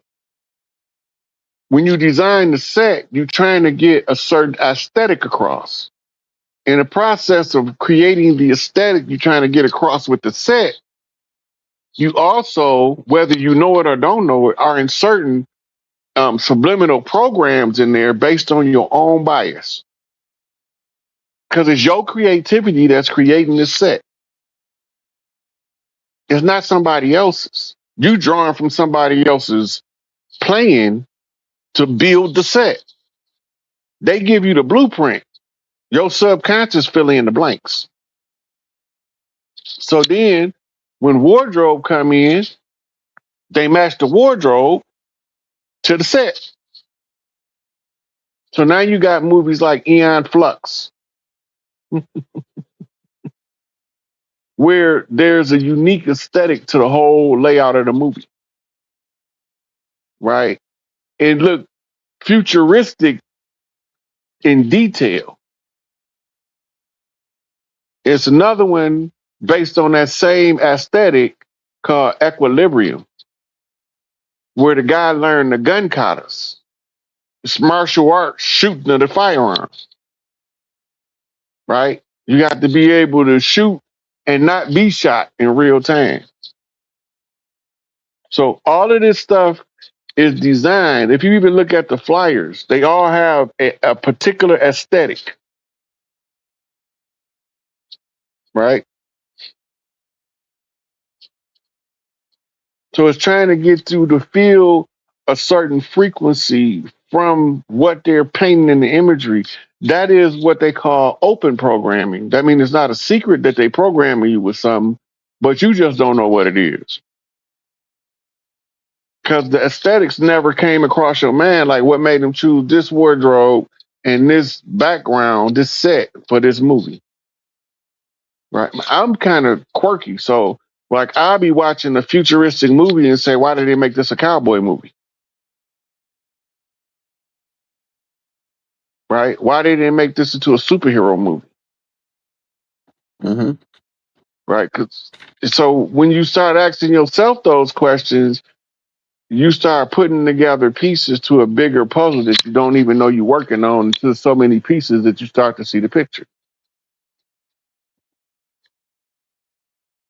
Hey, Rod, what's your take on this? Cause 'cause I listen to everybody. I like to take in perspectives, and some people say that the matriarch was weak, and that's why it got overthrown. That's why it didn't make it. And then some people say the patriarch is overpowering, and that's why it's going down. So, what you think about Hegelian? I think that's how you say it, Hegelian. Because it seems like if you study that, if you really understand the matriarch, it's really a Hegelian society. Like it's really like well, the man, everybody, because we are biologically different, man and women, right? We have similarities, but a man can produce sperm, a woman can't. A woman can hold a child for 9 months, a man can't. So it's like we all got positions, we all got roles. If you really understand the matriarch, it's really a Hegelian society where it's a balance taking place Egalitarian. with the matriarch. It's Why you say it egalitarian. again? Yeah, Egalitarian. egalitarian. That's how you say it. Yes, ma'am. That's how you say it. What's your take on The that, bro? Because they very say the word, matriarch got overthrown because it's weak. the very word egalitarian means balance. Balancing two things out in a harmonious manner, Mm, right? The matriarchy, even though it looked overthrown, it just been operating in the shadows. mm, There's still been women in other countries around the world that's been living their own matriarchal society with patriarchy next door. Even us over here, we think the patriarchy is really running something over here until mama say, "Get your ass, it's time to eat. Don't let them street lights catch you on." And then what does she say? If you don't get in here, I'm gonna tell your daddy. That's in a mm-hmm, structured family. And them kids tear the door down getting in the house when Big Mama say get in there. mm, mm. Yes, sir. Egalitarian is an adjective or a noun that describes the belief that all people are equal and deserve the same rights, treatment, and opportunities. Yeah. Wow. That's equal opportunity is egalitarian is balance. Yes, sir. And the matriarchy is based on what you're capable of doing, not who gave you some alphabets. You got some people that got PhDs that open fucking doors in New York because that's the best paying job they could get with their degree. The egalitarian structure says if you're the best person for the job, you can't leave that job unless a more qualified person come along or you train a competent replacement before you leave. Mm, That was the basis by which factory jobs is passed down in families that gave birth to what they call guilds, that gave birth to unions. The workers' guild birthed the workers' union. And that's why the steel workers and the Teamsters, the truckers had the strongest unions because they had the oldest guild. The in the tribal culture, the old truckers was the transporters of goods across the land from one big mama to the other in order for us to exchange and open trade. The patriarchy drove the trade underground and it popped up as grocery stores as the replacement, right? They took away the trading post. Trading post was a midway point between multiple communities where they all could converge and trade in goods and services. You see the Mexicans out in front of the store and the dude come through in the pickup truck and take them to go work in the morning. That's how we used to be at the trading post. But we used to go help people in the fields to farm the food, and we'll leave with bags of food. Right? That's was something that the teenagers did. That wasn't the adults. By the time you got to be an adult, you were skilled in your own labor and working your farm. You were sending them boys out to go learn how to provide without using the family farm. That's why they sit out in front of the trading post waiting on somebody to pick them up because they had to go learn skills off the land, away from home. Now they gave it to us as vocational education. It wasn't vocational education before, right? It was apprenticeships. They got rid of the apprenticeship in order for them to have an apprentice become a professor and teach 20 in the class instead of teaching one effectively. He generally teach 20, right? Or now you got universities got stadium sized classrooms. How in the hell is he supposed to teach all them kids by himself with maybe two assistants? You got three, four people trying to teach it. You can give them a general idea, but you can't analyze the individual in order to give the personal touch to the education that helps the child flourish. That's going to interfere with love making. Ain't Hey, I was nobody just going to about to be ask that operating question. in Go their ahead. proper frequency. It's going to interfere because everybody is confused. Under the matriarchal structure, the men had to be responsible for the boys becoming men. Stand up like a man. Move straight. Right. Don't be running your mouth like a girl because you're a girl. If I catch you out here running your mouth like a girl, you're going to run that fade. I got somebody your size, your age that's going to tear your ass up. So don't do that. Respect yourself first. So when you go out into the community, you carry the command of respect. That way you never find yourself fighting to demand respect. That's manhood. They want that out of our community at all costs. So lock Jeff Ford up, lock Larry Hoover up, lock Benny Lee up, lock Tukey up, kill Raymond Washington, kill Big Bull Harrison, kill him, kill King David Barksdale. We don't want them teaching those boys how to stand up and be men. Right. Get them out of the way. They in the way. They starting to get them all together. We don't want that. Strike the shepherd, scatter the flock. That's the philosophy, right?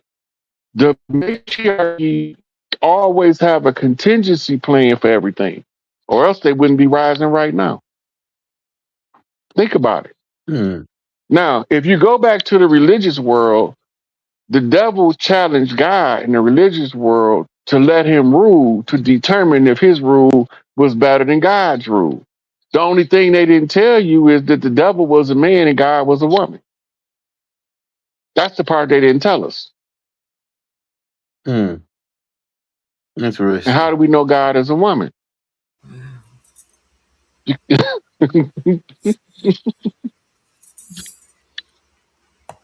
Hey, hey, Rod, because we'll be talking about getting booty. Because we got about the getting booty part. Yeah, this is my question about the getting booty. Hey, I hope all the kids gone to sleep it because we about to get into the get booty part. Yes, Now, sir.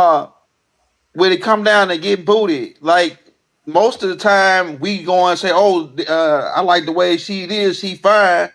Before we can even look into the sit down and talk and over like see if we really got chemistry together, we want to get the booty first, and Hmm. then we figure out later, hey, I don't like this chick or I don't like this guy, and then boom, we so relationships really don't last long nowadays. But back in the day, I remember they had the word coating, right? They don't really talk about this no more. Coating.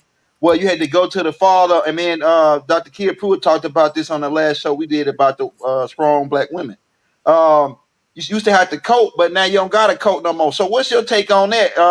Do you think that's why a lot of relationships don't last because we going to get booty before we sit down and like really get to know each other and have this interaction with each other before we get booty? Go ahead. we had we had mostly arranged marriages. The courtship phase that you talk about when they say who you courting. This is how they say it in the South. Look at that boy over there courting that girl, right? we had arranged marriages. The courtship phase was you had what's called prospects. It had nothing to do with sex. Sex didn't even come into play at this part. The prospects, the mother approved certain prospects, and then the father approved certain prospects for different reasons. Right? The father's gonna say, well, if my son gonna be a chip off the old block, then he gonna feel like I feel. This the kind of woman he gonna want, right? And then the mama gonna say, you think you know your son, you don't know him better than me because I think this the kind of woman he wants. The courtship phase is to find out who right, mama or daddy, so you'll know what side of the family line you fall on. Sometimes they both right in a different way, right? So the goal is which one of them gonna pick the one gonna give you peace, and then which one of them gonna pick the one that's gonna give you a piece.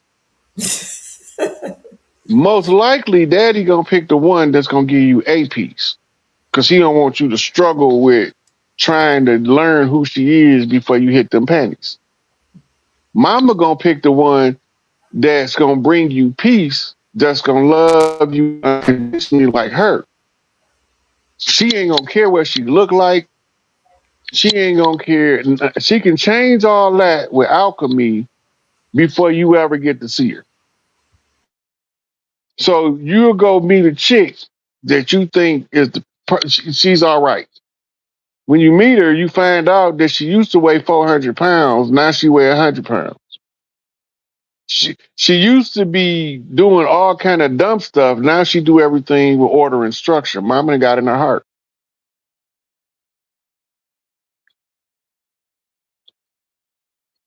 Yeah. Listen, this is a misleading title because it say when God was a black woman and why she's not now. The only reason why she's not now is because we don't remember. If we remember, God doesn't change. It tell you that in your religious books. God is the same to yesterday, today, and always. Ain't that what it say, Dr. Kia? So Yes, then sir. how did God stop being a woman? Did God get a sex change operation? What happened? Or did God say, oh, so you think you can rule better than me? I'm gonna give you 6,000 years to prove it.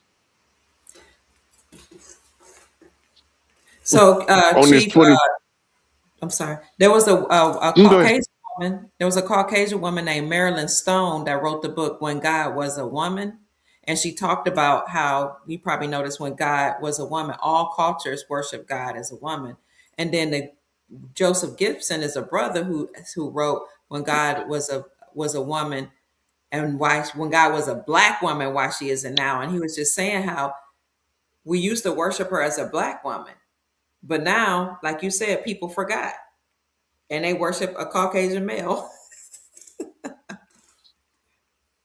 Yeah. Not just any old Caucasian male though. Mm. He's an exceptional Caucasian male because he's dressed like a woman and wears beard like a man.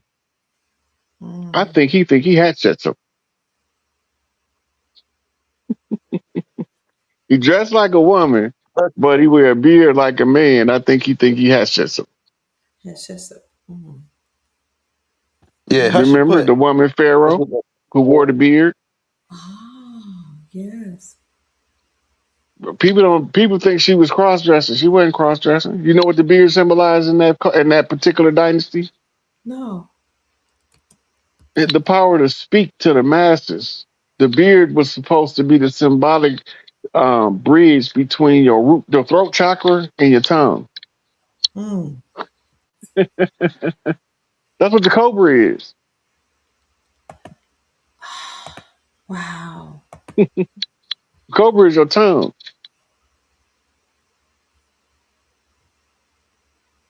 Mm. Hey, I got another question, Rod, about the getting booty part. Yeah, people like say, yo, don't talk about getting booty. Hey, look, so like once I started studying the brain, and study that. Hey, we got these hormones like dopamine, serotonin, melatonin, all these different things. And I always say he always hear people talk about, oh, me and him, me and her got chemistry, right? That he when you, like someone when you with somebody and they make you laugh all the time, and it's like a joyous feeling when that dopamine or serotonin and etc. is being released. So does that play a part too? Should that be a major part? If y'all have chemistry, meaning they can release certain like estrogen for the women, testosterone for the men. We have these different hormones. So do that play a part in the relationship as far as like the releasing So of different hormones? I read a book called The Chemistry of Love, or The Biochemistry of Love, I think was the name of it. And it talked about when the people that express feeling like they in love, there's certain chemicals that the brain release. For the woman, the main arousal chemical is the same one that induces her labor called oxytocin, right? Then she gets to get a rush of serotonin, which is the common sedative, right? I mean, no, it's an energetic uplifting, and then the melatonin is the breakdown of the serotonin that gives you the relaxing sensation, and then you have other chemicals like I think it's alpha endorphin, it might be beta, but it's one of the endorphins that is stimulated with the oxytocin that gives you what's called the brain response, right? And the chemistry in the brain is what tells the body what to feel. So the arousal comes from that chemistry you're talking about. The man judges the feminine um, arousal by symmetry. Beauty is defined by symmetry, right? The symmetry that you're looking for in the female is her nose proportionate to her face? Is her eyes proportionate to her nose? Is it centered correctly? And this gives you what you call the refined features. These features become the flower that you're trying to pluck. The beauty that you seek, right, is in the symmetry of the opposite gender. The women look at the men for what's called masculine traits. She won't get if she's a feminine woman, a feminine man will never get her goat going. But if her energy lean more toward aggression and combative energy, she'll prefer men that dress like the peacock. Normally, this happens over time, though. When she won't accept a man that look like the peacock, she's normally in her 40s, right? And he's a much younger man, and he's dressed to the teeth, as they say, dressed to the nines, right? Now he's a seducer. He's a Don Juan, a Lothario, a Casanova, running around seducing single women everywhere he go until they hire him to come over here and marry Big Mama. When he married Big Mama, he tell Big Mama, well, you know, I'm a Christian, and under the Christian laws, when I married you, all your property became mine. And now I'm about to go get this sharecropping agreement. That's how they stole, or gave us the illusion that they were still in the land Wow. by switching us from matriarchy to patriarchy through marital rights, Mm, right? The story play out in Django. mm, Mm. mm. Hey, what about the because you got alpha males, beta males, alpha females. How does that play a part in the relationship? Because you got some women are more, like you just said, more masculine. They got and they might pick a more of a beta male or a sigma male, and then versus alpha males and alpha females. Because if you study the packs, they mostly the like the wolf pack, like certain clans, animal clans, the alpha male and the female alpha run together, and they run the whole clan as the breeding part. So what's your take on that? With the different alpha male, In alpha the female, etc. in the human family, the alpha female is not the aggressive woman. in the human family, the alpha female is the most emotionally intelligent woman, where she can deal with everybody, from every walk of life in peace and harmony, just by her being in her feminine energy. That's a real alpha woman. Her presence creates a natural demand for more of her presence, right? Pull up this book, Power of Beauty. In the power of beauty, the woman in her natural feminine, if she's an alpha, the power of beauty can be wielded like a weapon. It can be used to subdue great men, make them take whole countries to war, and leave legends behind like Helen of Troy, without telling you that Helen was Medusa, without telling you that Medusa was a title, not a name, without telling you Medusa was the top ranked female of a priestess group called the Gorgon,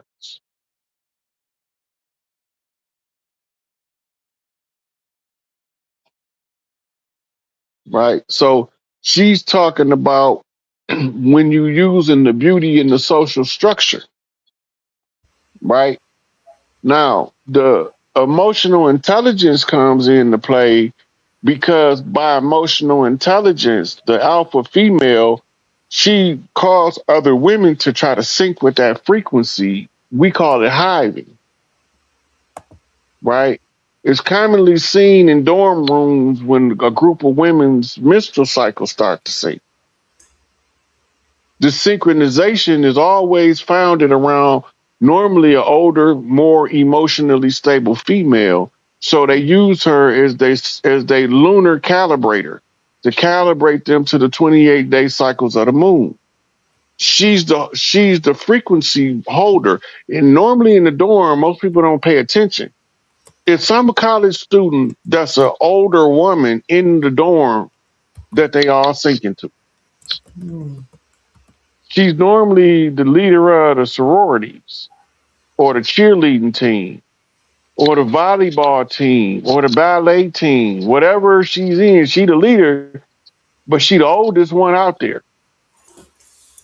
She probably didn't go to school because she had babies as a teenager until she got 30 years old. Now she got time to go to college. So now she's sitting in the dorm with all these young girls. She didn't know that the nature sent her there. Nature Center there because there's a flock of young women that needs a female firm matriarchal frequency to anchor her energy. You see it in that spinoff to the Cosby Show as a different world when they had Jaleesa in there. She represents the archetype of the character. I was just thinking And about if you her when you said yeah, that. so if you pay attention, you notice that even when the sisters is at war, they don't give her no shit. When they beefing with each other and don't give her no crap, and then she could come in and make peace with any of the sisters that's fighting. That's called a big mama call. Big mama said, cut that shit out, and they all straighten up, right? So once we understand that part of how the woman natural in her natural habitat is an alpha, then it takes us to the male. Alpha male is not the one pounding his chest like everybody thinks. Mm. He's the beta. He's trying to get alpha attention as a beta. That's why you got to beat his chest, right? That's why he always trying to start fights, can't fight, and if somebody beat him up, he want to kill him. He doesn't have emotional intelligence. That's a beta male. A real alpha male is masculine in his presence, right? But he understands the nature of the feminine to the point where when he communicate with women, they all feel safe and secure just in a basic conversation. Right? They don't feel now because of the male been villainized so much, they might feel creeped out by a masculine male because they used to betas and other lesser than betas males, Mm. Mm. right?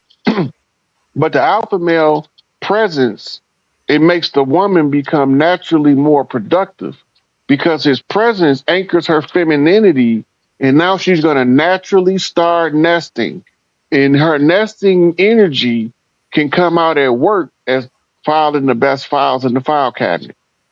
That's the greatest secretary I ever seen. She ain't no goddamn good secretary. She's a good mother.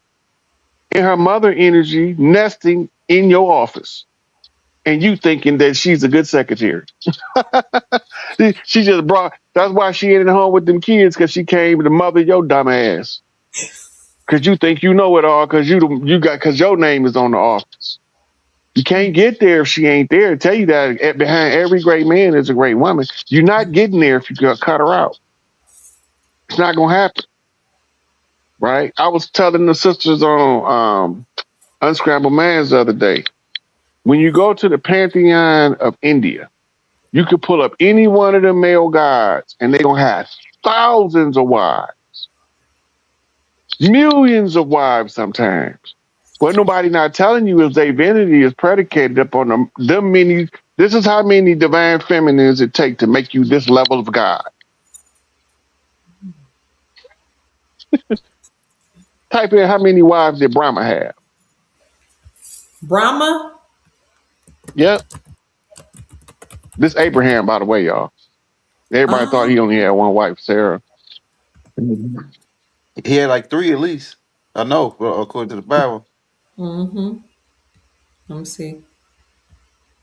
And, Yeah, Sarah, Hagar, and I think her name, the one that he had eight sons, six sons with her. Keturah, Uh, Keturah. yeah, Keturah. That's her. Yeah, Keturah. here they go. In Hindu mythology, Lord Brahma is traditionally described as having two or three wives, depending on the specific text and regional tradition. Okay, type in which Hindu gods had thousands of wives. I'll just Oh, give you a list of them. okay. I'm Hey, glad you. Rob, Go ahead. I was gonna say about the symbolism. When you look at like the symbolism of the mother breastfeeding the child, or when you go over and look at Ramesses, he always got the woman standing beside behind him, and she got her hands on both hands on both of his shoulders, and he got his left foot forward, and he holding, Mm, he's standing in some kind of position. But you always see the woman with her hands on his shoulders, and that's it's all in this, all in our ancient symbolism about what you was just saying about behind every strong king or man, it's a strong woman. It's under the symbolism. hmm. Is it Krishna? We're talking about Lord Krishna. He Yeah, had, that would be your equivalent to Jesus' character in the church. he had Mm-hmm. 16,000 additional, eight principal wives, 16,000 additional wives. Good Lord. But them Wow. and all Yeah, them not the eight Solomon. wives might have been his real actual wives, but that Okay. 16,000 is the ones that supported him and Oh, gave him the energy to become recognized and renowned. That's not mm, that he had Mm. that many actions. It's the same with Solomon. They said Solomon mhm. had Yeah. thousands of wives.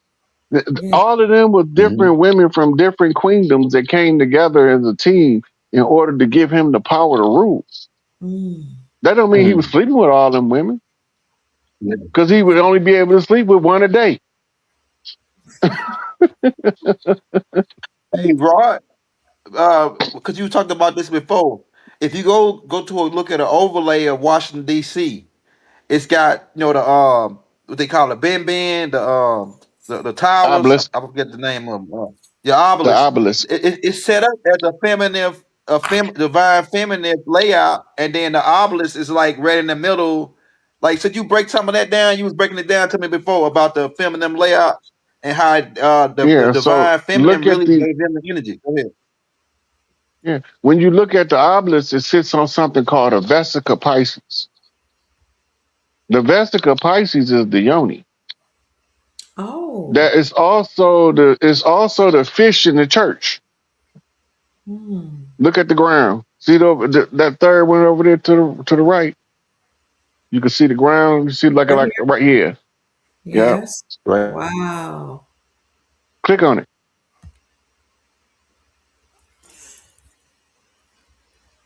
Oh, okay. You see It's how it look like the two circles overlapping and it's between yes, them? right Right. here. In the middle, Yes. right. Oh, So that middle piece is called Vesica Pisces, okay. which is the symbol of the yoni. That's also the fish from the church to make you Mm, fisher of men. So they turn the I into the J so you can have a hook, right? So this is supposed to be the conquest of the patriarchs over the matriarch. This is what this symbolizes. Now, whoa. notice they call the obelisk the Cleopatra's needle, Mm, right? Now, who was Cleopatra? Cleopatra was the last pharaoh. mm. When did she reign? Around the time of the crucifixion. Well, if she was the last pharaoh, what was her official title? Set. Oh, If her official title is Set, and Set in Greek is Isis, who the hell is she? And Jesus. Isis was rendered into the word we call today Jesus. Mm, mm-mm. And They they tricked the also shit put a out of light us. in the top of that and them obelisks. They put a light represent like I guess like the spark of the sperm. But then Yep. also, So that's Raw, supposed to you be was breaking down. Masonic Fiat Lux.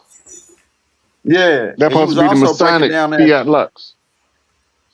That's right. And I think on that same tape we did when you broke that down, what we just showed, right? You was breaking down how like the top of the Capitol building is really like a breast, and all they mosque is like got breast feminine layouts. Like the Yeah. breast, the dome is like a breast. Yeah, yeah. Go ahead. Yeah. All those are sexual symbols in plain sight, Mm-hmm. right? So all of the towers in Islam are phalluses, and all of the temple domes is breasts, right? The greatest sexual innuendo of all time is the kissing of the black stone. Mm. That's giving oral sex to Lilith. That's That's it. performing what they call cunnilingus, kissing the Mm, yoni of the great mother. Lilith is the energy when the moon goes dark for those days, you in Lilith energy. mm, Lilith is the moon of Saturn. When they tell you something is Saturnian, they're concealing Lilith behind Saturn because Lilith is the controlling moon of the frequencies of Saturn, of the feminine nature of Saturn, right? It's judgmental frequency of the woman. The one that call out the injustice when she sees it, she don't care who don't like it. She don't care who she piss off. If you down there touching on them kids, she gonna put your ass on blast in front of the whole basketball arena. mm-hmm. That's Lilith. That's why they don't like to talk about her and they like to demonize her because she's not buying it. And then when she say something, the men gonna automatically come to her aid. They don't want that Lilith energy because she Mm. gonna say something. And when she say something, any man that is a man is obligated to correct the problem if he can correct it on the spot. Ooh. You don't want the women to embrace that kind of feminine energy no more. That's why they demonize and villainize Lilith. Lilith is actually Lil Neith, Mm. referred to in Kemet as Nephthys, the one that helped Isis put back Osiris's corpse, right?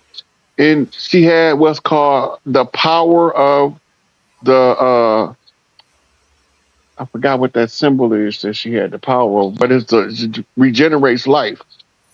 Mm. It's not the Ankh, but it has the power to help restore life. It's one of the mothers. It might be the Ba, but she had the power of that she mixed with the magic, which is the love of Isis, in order to heal and resurrect Osiris from the dead. I wanted to Just ask long you. enough for him to have a baby. Go ahead, Dr. Q. I wanted to ask you. I had a thought earlier, and you and I talked about this off live. What happens when the woman, the divine male and the divine female, the man and the woman come together sexually, you know, what happens when they pleasure each other and they reach a certain height that we call the orgasm? What happens spiritually between that Okay, union? remember I was saying spirit energy and sex energy is twins. Yes. Spirit energy comes down from the crown to the root. Sex Okay. energy rises from the root to the crown. Mm, The crown is the medium of exchange where the two cross. Okay, mm, now in manifestation magic, the woman holds the image until she orgasms. The man's job is to get her there. wow. The man's Woo! job is to get her there. I think I just Okay, got the now. Holy Ghost. I just think I got the Holy Ghost. So look, if you remember Tupac's song, he said, "Release your waterfall up in heaven." Mm, The male orgasm comes from the root, but the female orgasm comes from the crown. This is why they keep saying that the men think with the little head because okay. his undeveloped root chakra holds the energy in the lower chakras. Right Mm, now, if the sex energy is coming from root to crown, then her job is to meet him eye to eye because this is going to activate the mirror cells in the prefrontal cortex. Right? mm, While they looking at each other, it's going to activate his pineal gland and it's going to balance the hemisync. So the two brains is now they was just beating erratic like this. Now they on sync. If his brain is synced and then she's holding the image, mm. he make her orgasm. That's turning the remote control on your life. Whatever she was visualizing comes down in the orgasm through her spinal column and it's released as an explosion of vaginal fluids. Mm. That's why Dr. Ben said heaven is between the legs of the black woman. You got to go through the same place you got here. If you want to get back to where you came from, you got to go where you came because you might find an alternate way, but it ain't guaranteed. It's Mm. guaranteed if you to get to heaven, you got to go back where you came from. Right now, the transaction is a trade off. When his spiritual energy hit his crown, she now unlocks all of his creativity in the physical world. When her orgasm come down, he activates her magical energy in the physical world. Mm. Together, you have creation and magic operating at the same time. Spirit and sex, right? It's a slow dance. It's a dragon dance. It's a Beauty and the Beast. It's the And it dance of sounds the masters. this dance is so important in terms of manifestation, and yet I've heard these statistics and I've read them. I've studied about sex magic. Approximately 75% of women cannot orgasm from sex, and I've some statistics say 80, and only 15%. I mean, about 15% have never had an orgasm. Why is that? That's crazy. Her- Yeah. they only engage in the vagina by itself. There's Mm, not a whole body interaction. There's not a spiritual connection. She's not gonna never have none. And a lot of times too, the woman don't know her body well enough to have an orgasm. That's why when you start studying women's sex magic, the yoni priests teach masturbation to train the woman how to release her fluids. Because if her yes. body has never been trained, she had to figure it out by having somebody on the other side as an instructor that's so skilled in the act that he can get her there. Well, ain't a whole bunch of niggas skilled. Everybody not a porn star. I tell it. And everybody not look. It was a movie used to come on when I was a teenager when cable first started getting big in the early 80s, and it was called The Last Nude Musical. Right in the last nude musical, they have in a court case a divorce. Right, the lady is a porn star, and her husband is saying that she can't never have an orgasm, and he had never satisfied her because she was a porn star. So her attorney went and found this guy they call the stunt dick. He is the guy that you put in the porn movie that has what they call semen retention capabilities and can have sex for a prolonged period of time. And in the courtroom, he had made her have her first orgasm. And so the dude ended up losing the case to one.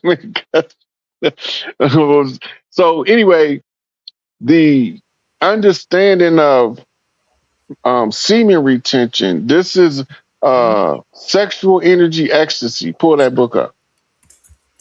I Okay. always butcher his name. I think it's called like Montauk Chia or something. Sexual innocence ecstasy. Man, now I gotta remember how to spell. Okay, Hey, ecstasy. this is a real good class right here. This was a good one, right? Oh man, Dr. Kid, it's a good. yes sir. We we cooking, family. Okay, here it is.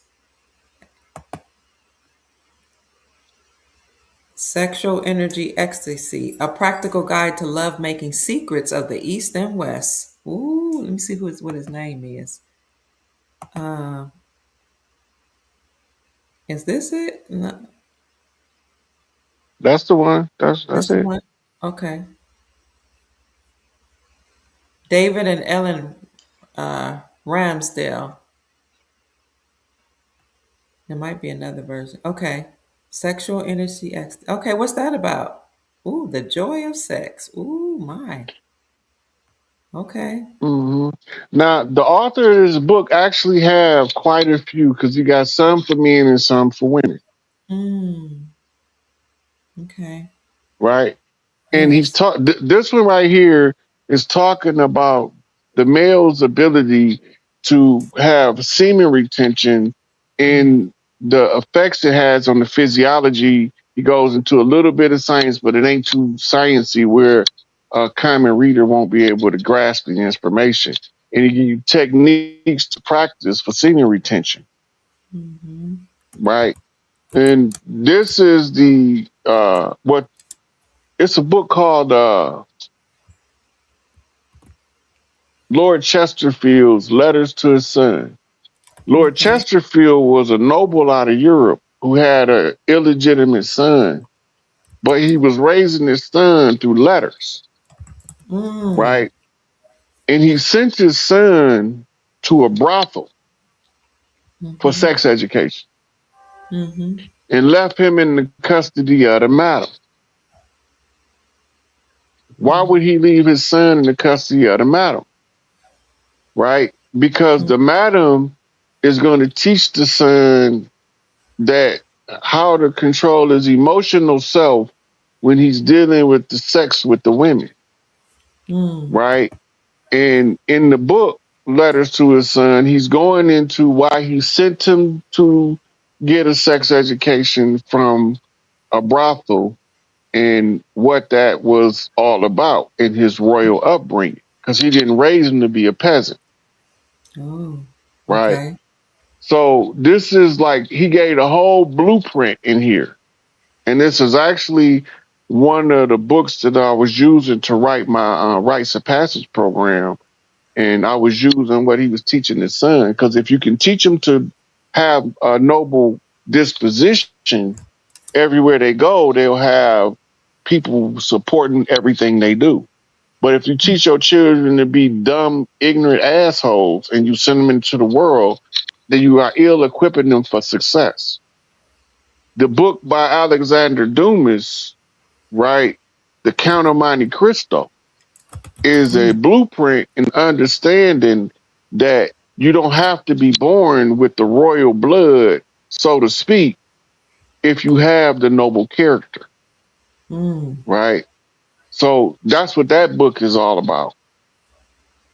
And so when you understand that what you're dealing with in the from the masculine and the feminine, then you start to open up prospects.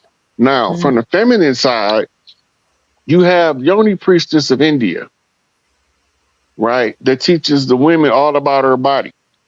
This is mm, also what gave rise to the Kama Sutra.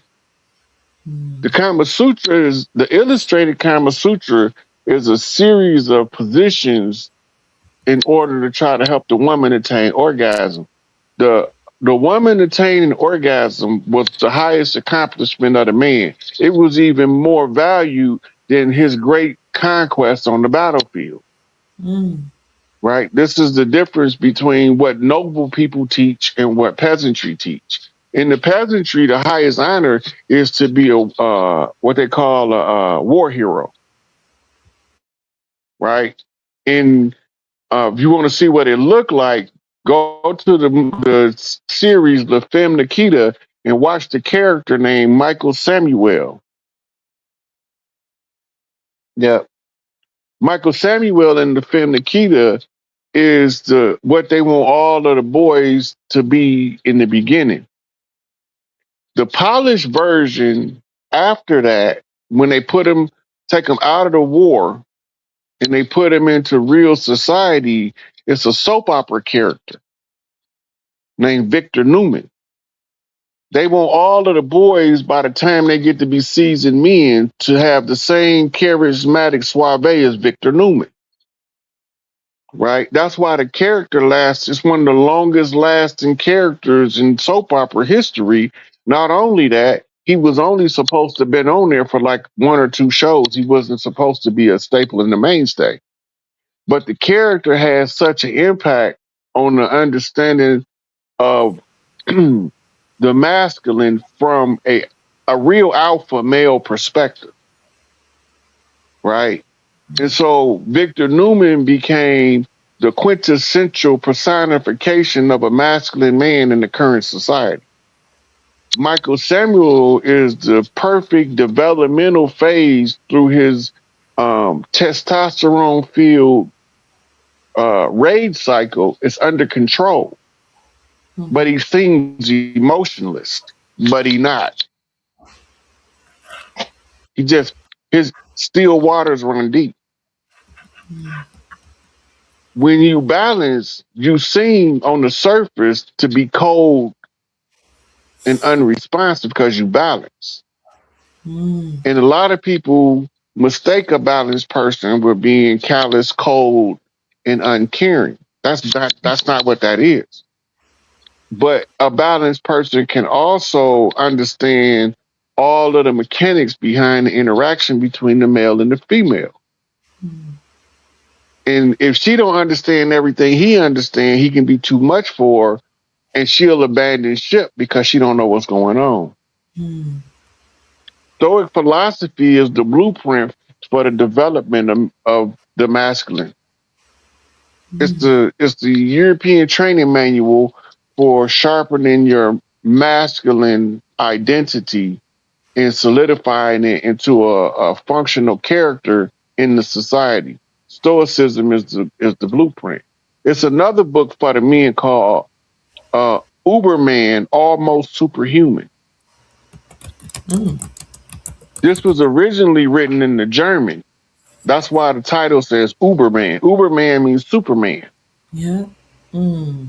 And the Uberman, Almost Superhuman, deals with the development of the masculine gender, Wow. right? And it's one of those philosophical works that had great impact.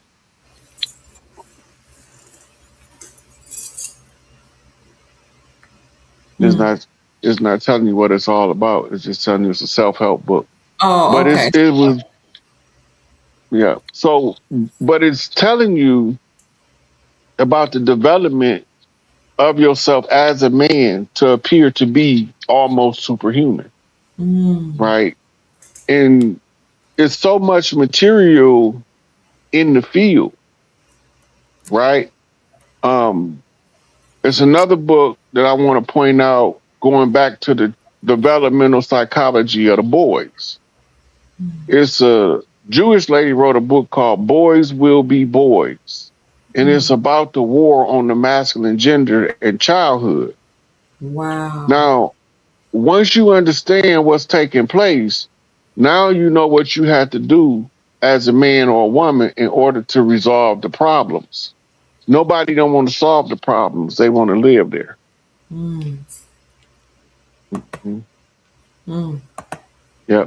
Friedrich Nietzsche is where the original Uberman doctrine came from because he talked about the real man and the plastic man. Is what he called the what we call today a bitch ass nigga is the plastic man, Mm.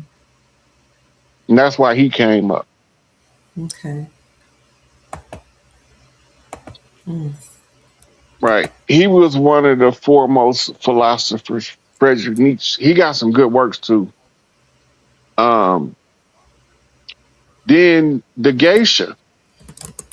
Yes. When you study the geisha learns all what they call the operation of the feminine wilds.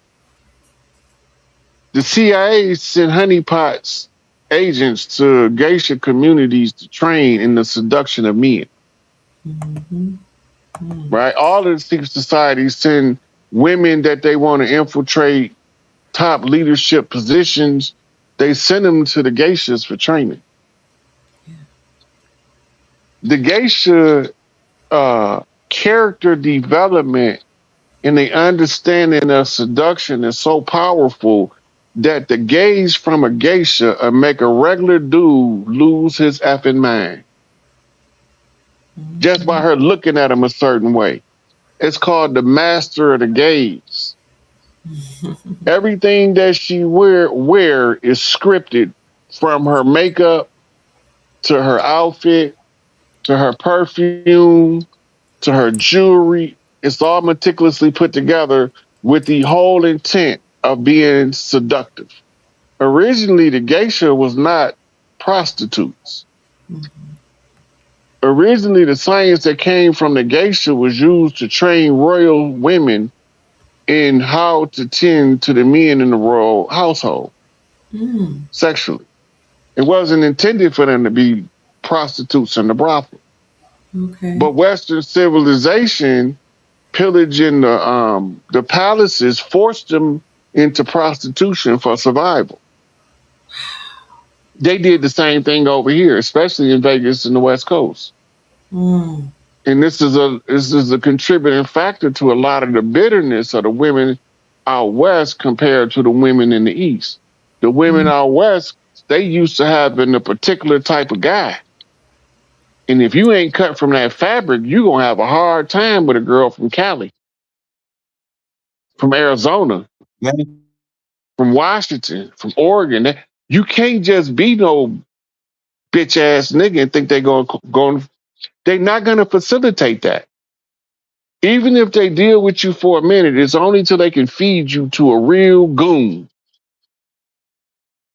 And he might not even be having relationships with her, but she gonna set your ass up to get robbed or beat the fuck up or something because you acting in your broad energy.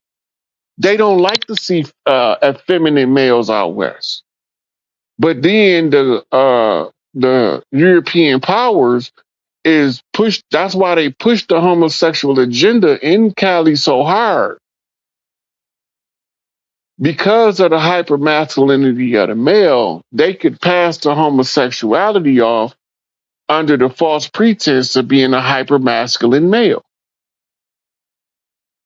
That's the ultimate conquest. Is a big goon to rape another man. That's weird to me.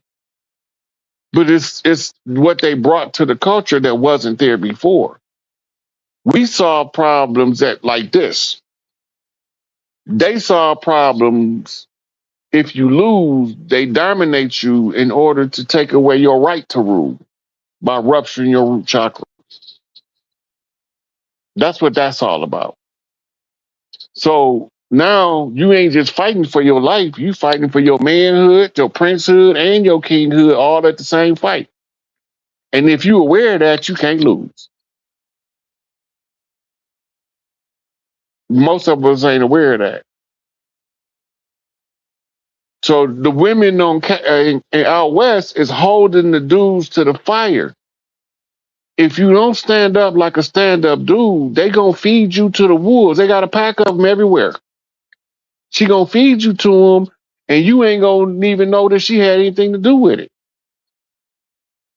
If you make it through the whole process, they don't like that. They don't like sissy men, soft men. In the street culture, they call them Macs. A Mac and a pimp ain't the same thing. The pimp is a legend. You heard about him, but you ain't never seen him. The Mac is a peacock. He out front. You can't miss that nigga walking around with all that loud ass colors on, flashy jewelry, big old loud car, honking his horn like Dukes of Hazzard before he get there. Right? That's the difference. So Macking, which is actually the science and the art of the tongue, speak, using your ability to speak as a tool to seduce. Gift the gab. Some women love to be seduced. Yeah, some women love to be seduced by a dude talking sweet to them. And some of them always think he's slick because she done got tricked before. Or it's in her bloodline that somebody got tricked from something important. Now she sees somebody that she think he talking too fast or he talking too slick. She don't like him. Genetic memory. Red flag alert. Somebody has a question for you, Chief, or a comment. They said, women don't want children today. This matriarchal idea doesn't apply in today's society, in this person's opinion. What do you say to that? The matriarchal idea apply in all ages on Okay. earth. Okay. But the fact that the women don't want to have kids is not a knock to the matriarchy. It's a knock to the patriarchy. It's not that they don't want to have kids. That's true. They don't want to have either of these conditions. That's true. If the conditions change, they start popping. A man had 20 babies by one lady. She don't care. You know why? All of the baby's needs is met. All of the wife needs is met. The living quarters is sound. And the perimeter is protected. She'll pop them out like Pop-Tarts.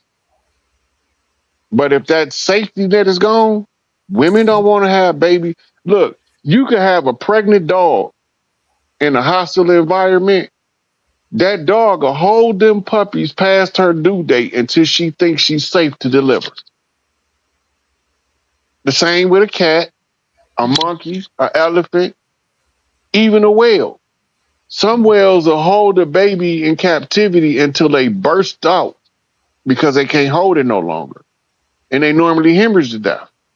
They don't tell us about that, right? Because they refuse to give birth in captivity. They don't feel like it's safe for their baby, even though they the best trained orcas in the water.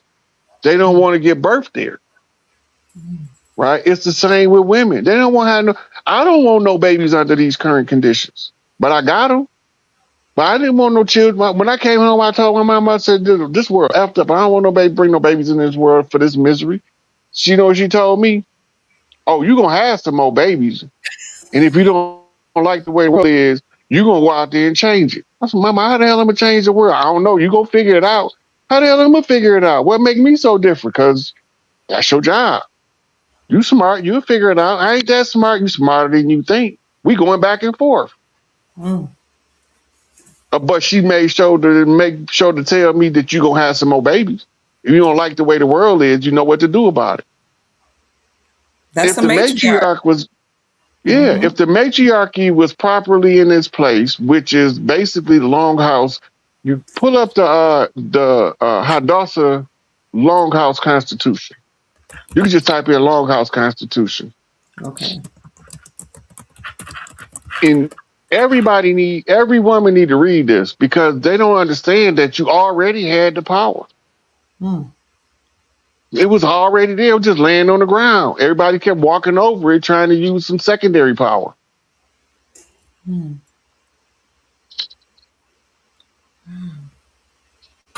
Can you go to images and pull up because it's also printed in book form. Okay. Images. Okay, let me see. This Is that purple? It's the purple one? Yeah, I think that's the one right there. That with the symbol I on the think front yeah, right there. yeah, because it got the Mhm. wampum belt on it. Oh, okay. This is the constitution of the matriarchal government that was here when Columbus came. This What? constitution it's never been repealed. It's never been took out as operation. Tribal courts still use it. It's not they don't use the U.S. Constitution in tribal courts. They use either this one or one similar to this one as their foundational document. That's why they don't tell you that tribal courts is on the land. Oh my goodness. Look, go to Google and say, are there still continuous tribal courts operating in America? Okay, wait a minute. I had to put that one in the Are there chat. still, yep, are there still traditional tribal courts operating in America? Traditional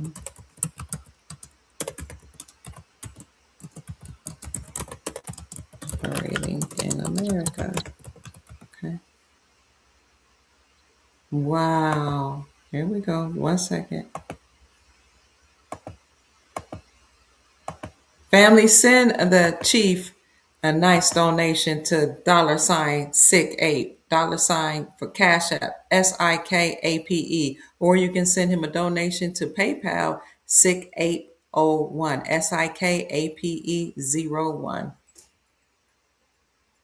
There are still here. Okay, yes, traditional and customary tribal courts still operate in the United States alongside Western style and hybrid judicial systems. I've What? been telling you, we ain't never went nowhere.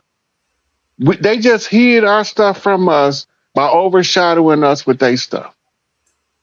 Wow. Right. Mm. Hey, everybody on my side, send Rod $25, man. Somebody send him a Honda. If you got it. 5, 10, whatever you got, man. This was a good class right here. Shout out everybody. And show Dr. Kia Pruitt some love too, man. We dropped that cash app in there. Thank you, family, So and remember to shout out to send something to the young elder. Cash App THEYOUNGELDER family. We changing the world.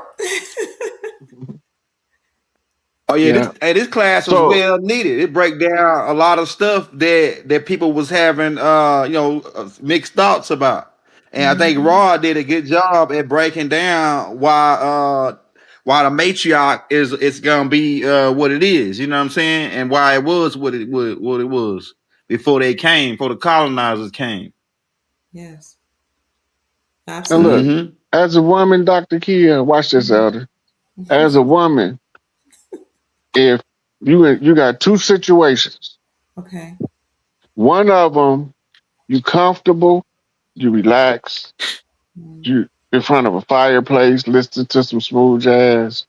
I feel In good the other already. scenario, in the other scenario, it's a bunch of noise in the background, people hollering and screaming. Um, outside the front door, you hear all type of gunshots, glass breaking. Which environment, as a woman, is going to make you more likely to want to engage in the relationship with a man? Definitely. At home when in front of the fire. I'm leaving the second scenario. I'm leaving. Even if I got children and I want to hold on, I'm out of there. Deuces. Two fingers to the Yeah. wind. See, Yes, Mm-hmm. sir. this the Right. difference in what this is the difference in what we have to deal with in a lot of inner cities. Mm. So you wondering why the women don't want to have babies? Mm-hmm. Ask these mamas whose babies they just buried in the last 5 years. Ooh. Mm. Ask them why these women don't want to have. Don't ask no man. That's Ask the right. women that's suffering the losses of the children. Ooh. I ain't talking about they Mm. grown ass children. I'm talking about they sons that's getting shot at 11, 12, and 13 years old. Ask them Mm. why women don't want to have babies right now. It's not that they don't Mm. love men. It's not that Mm. they don't love children. It's Mm. just that they hate losing babies more, That's so true. Mm.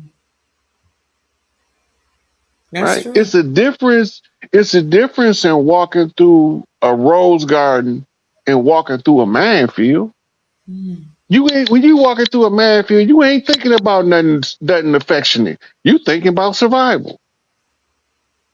But when you walking through that rose bush, that rose garden, the scent of the roses, it smell good to you, Mm. right? The light, gentle breeze under the sunlight feel good on your face, touching your body, Mm. right? That's erotic. Then a motherfucker. The sight of the flowers in bloom and the beauty of the rose, Mm. that's enough to make a woman jump your bone. But if she got to walk through the minefield and you want to know why she don't want to have no baby, you got to be insane. Mm. That's normal human behavior to want to give birth in hostile conditions. That's abnormal human behavior. It's oppression. The side effect of oppression is it make the women start producing children before they're old enough to understand the condition they in. That's why Ooh. they have babies having babies. Ooh. It's a survival mechanism. The Mm. harder the oppression, the younger the children proliferate. People don't know women didn't used to hit puberty till they were damn near 20. Mm. But if you study the gymnasts, you'll understand why. Most gymnasts don't hit puberty until they quit gymnastics. Unless they get sexually active. It's the only thing that'll trigger it. Mm. But they won't hit puberty because they focused on something and the demand that it put on the body is almost like being at war. So the body won't go to puberty, right? It'll hold off puberty because the woman doing something that's preoccupying her from being in a position to take care of children. The highest frequency of divine feminine is called mother. Mm. And the highest frequency of divine masculine is called father, Mm. right? And they tried to substitute the father energy for the mother energy in the God concept. And then they Mm. turned the mother into a feminine man that you can't see called a Holy Ghost.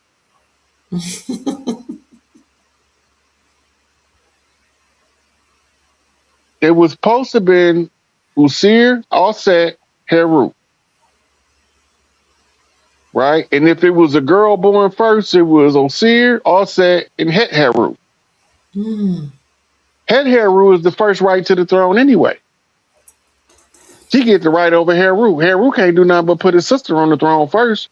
That's why they showed you Hela coming back at the beginning of Ragnarok to claim her throne, and it was Loki's job to put her there, not Thor's, because he's the usurper. Mm. Most of us don't know it, right? Like most of us don't know that all of the villains in Batman is Bruce Wayne alter ego, and that he's really not in the Wayne Mansion. He's really in Arkham Asylum, going through a multiple personality episode where he's fighting and retrieving the lost parts of himself. And that's why every time they catch one of his arch enemies, they tether him in the same place he had. That means he recovered a piece of his soul. But we don't look at Batman in a metaphysical lens. So we had never realized that when his parents died, he had a full-fledged nervous breakdown, and that's how he got to become the Batman.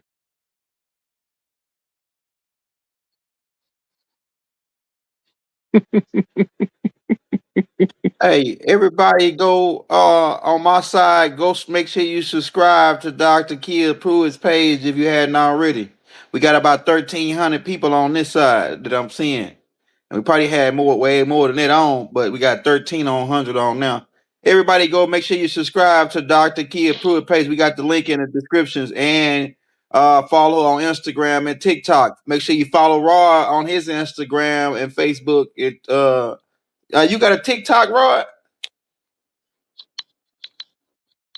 Oh yeah, I he got a got one, but TikTok, I but don't follow him on broadcast. I Instagram. don't do nothing from TikTok.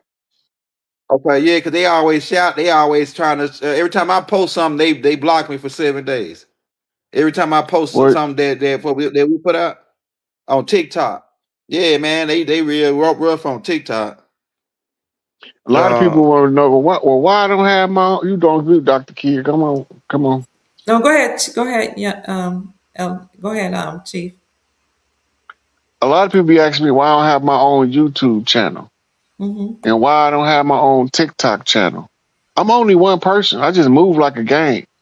I'm only one person. I have to know how to allocate my resources, Yes. right? I gotta master the ability to make the most amount of communication with the least amount of effort in order to be effective. Mm. I can't monitor email, my own Facebook page, Mm-hmm. and my Instagram, my Facebook, Instagram, and TikTok and YouTube. It's enough. It take me all day to deal with Facebook and Instagram, and I don't even like social media. Lord, I do. So that make it even harder. That every time I get on there, I'm doing something I don't like. Mm-hmm. But Mm-hmm. my mama told me, ain't nobody told me that you got to like it. Just do your job. Who told you was gonna like it? Mm-hmm. And don't nobody like the hard part anyway. So somebody had to be willing to buckle down and do the hard part that don't nobody else want to do, Mm-hmm. right? So I just buckle down and do the hard part. Eventually it'll get over with. It hurt her every step of the way. It's painful to see my people that's been deprived of all this stuff I know, and as I try to give it back to them after I done went in, had my brothers, sisters pay for it, and myself, and I put my sweat equity in it and my attention that I paid for it all in there, and to give it to the people for free. I don't charge for nothing. You I don't. accept donations, but I don't charge nobody for nothing. I don't do nothing for money. And the Mm. number one reason I don't do nothing for money, because my mama said, if you do anything for money, you'll do everything for money. Woo-wee. Don't make money your God. Make money a resource and use it where you need it. But don't do nothing for money. So I don't do nothing for money. Because you ain't going to never make me sell out if I don't do nothing for money. How am I going to sell out now? If I'm going to give it away free, how can I sell out? If you don't have enough money to pay me to stop giving it away for free, because I already paid for it. It's already paid for. I don't got nothing to do with it but have it in my head. What am I just going to hold it in my head for? That's selfish. What Tupac say? Let's not be selfish. It's sometimes it's not our job to do everything. Sometimes it's our job to spark somebody else to do something. Remember he told Ed Gordon that? Let's not be selfish. It's easy to be selfish. I can understand constructive selfishness. That means being selfish enough to get yourself in the position to help the most people. That's constructive than the motherfucker. But how you gonna be selfish and you can't help nobody, not even yourself? That's Isn't it? misplaced selfishness. Isn't it our? Excuse me. Isn't it our tribal way to support our chiefs and make sure they eat, make sure they have, make sure they have money, wealth. That's the way I was taught. But Yeah. tell me. In the tribal custom, the preachers, or we call them priests, the priests, the shamans, they Yes. never solicited donations. The chiefs never solicited donations. Mm. The people recognize the value of the particular healer, chief, medicine man, shaman, right? Matriarch. And nobody came empty handed out of gratitude. This is what they're doing. It's the same with sex energy, it's the same things I'm about to explain. Okay. Love is the baseline connection, Okay. right? Gratitude broadens the bandwidth to allow more love to exchange, Wow. right? Reciprocity, giving back to the person that fed you, giving back cycles the energy, Mm. right? So now you have a broader bandwidth out of gratitude, being thankful. Because don't nobody owe your grown ass shit. And everybody owe the babies everything. Mm. Let's not get it twisted. When we talk about the matriarchy, we ain't even really talking about the women. We talking about protecting the children for 7 generations yet born. That's really what we're talking about at the root. We can't have a future if we tear it down as a baby. Where we gonna get a future from? If we tear all the babies down right now, where our future gonna come from? Who gonna build it? But now, if we allow the mothers to give the proper nurture to the child, and the fathers to give the proper stability and structure to the child, then the child grow up to be a perfectly functional human being with focus, dedication, and purpose in their life. They not lost, they not confused, and they lead with love, but they master the fucking throat punch. Because sometimes you're gonna need it, even in love. Love is violent. People don't want to hear that part. Because you want to see some violent love, mess with somebody that somebody else love in front of them and see what the fuck happened to your ass. Imagine Michael Jackson at a concert and some guy just walk up and start trying to choke him out. What you think all them people gonna do if the security don't do nothing? The safest he could ever be is in front of a crowd. That go for Tupac, Biggie, all of them. The safest they ever was in front of a crowd. It wasn't until the crowd died down that they snuck them because they knew that the collective's not going to let you do nothing to the chosen when they realize that the chosen is in danger. That's why they try to take them out behind us. That's why all of them got these funny ass deaths. But it's the same reciprocity, right? Because that's what the encounter itself is a reciprocal agreement between two consenting adults to exchange the energy, sacred energy exchange through sex, right? The sacred energy exchange is the cheat sheet for the manifestation of the perfect life. If you don't know what you want, then what you working for. If you don't know what you want, anything you get is good enough because that's all you want.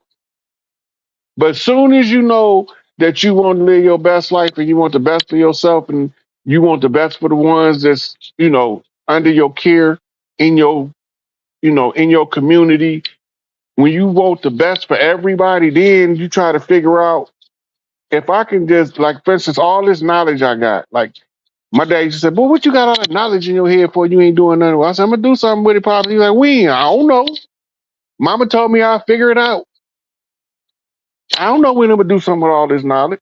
Every day I come in from work, he quizzing me off game shows he been watching all day. He got a list of questions to ask me based off the game shows. He said, "I'm gonna sign you up for Jeopardy." I said, "I don't want to be on TV, Pops. I ain't no celebrity." He just started laughing. He said, "You know too much shit to just sit here and let that shit go to waste." Then when I started really talking that talk in front of him, it scared the shit out of him. Mhm. He said, "Hold up, boy. You can't talk like that in here."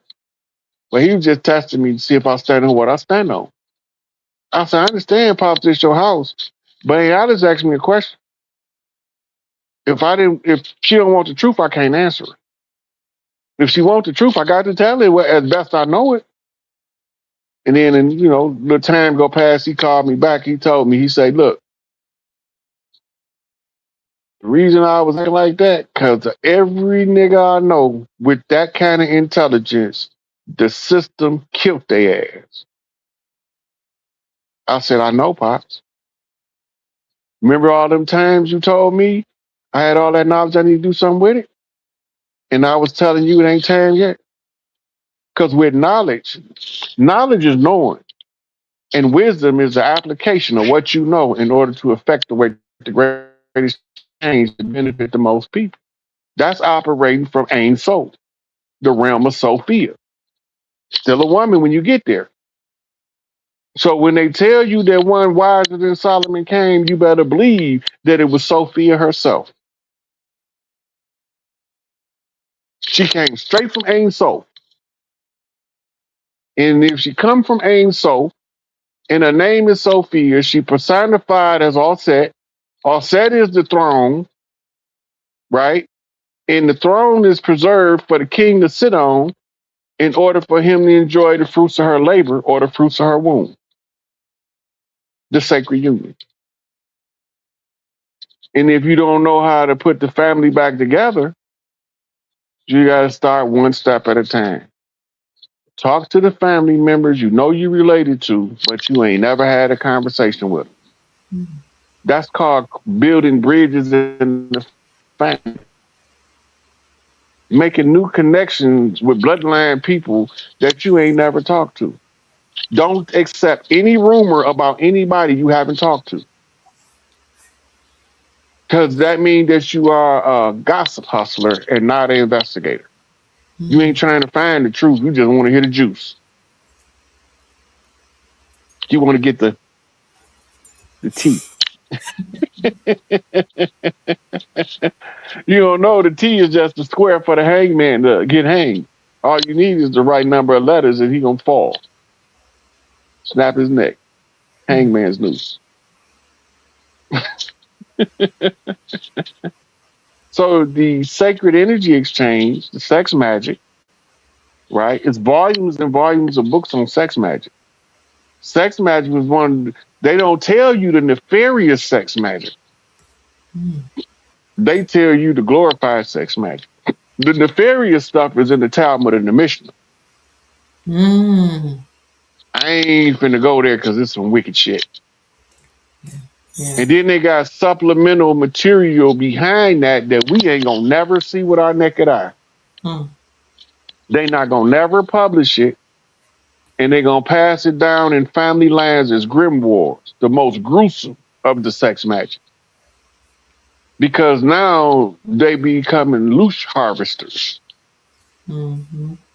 right? And that's why in their religious book they put in there about the persecution of the saints, the ones without sin. That's the children.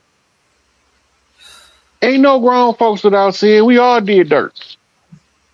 And the first one say they didn't just did it because they lied. Ain't nobody squeaky clean.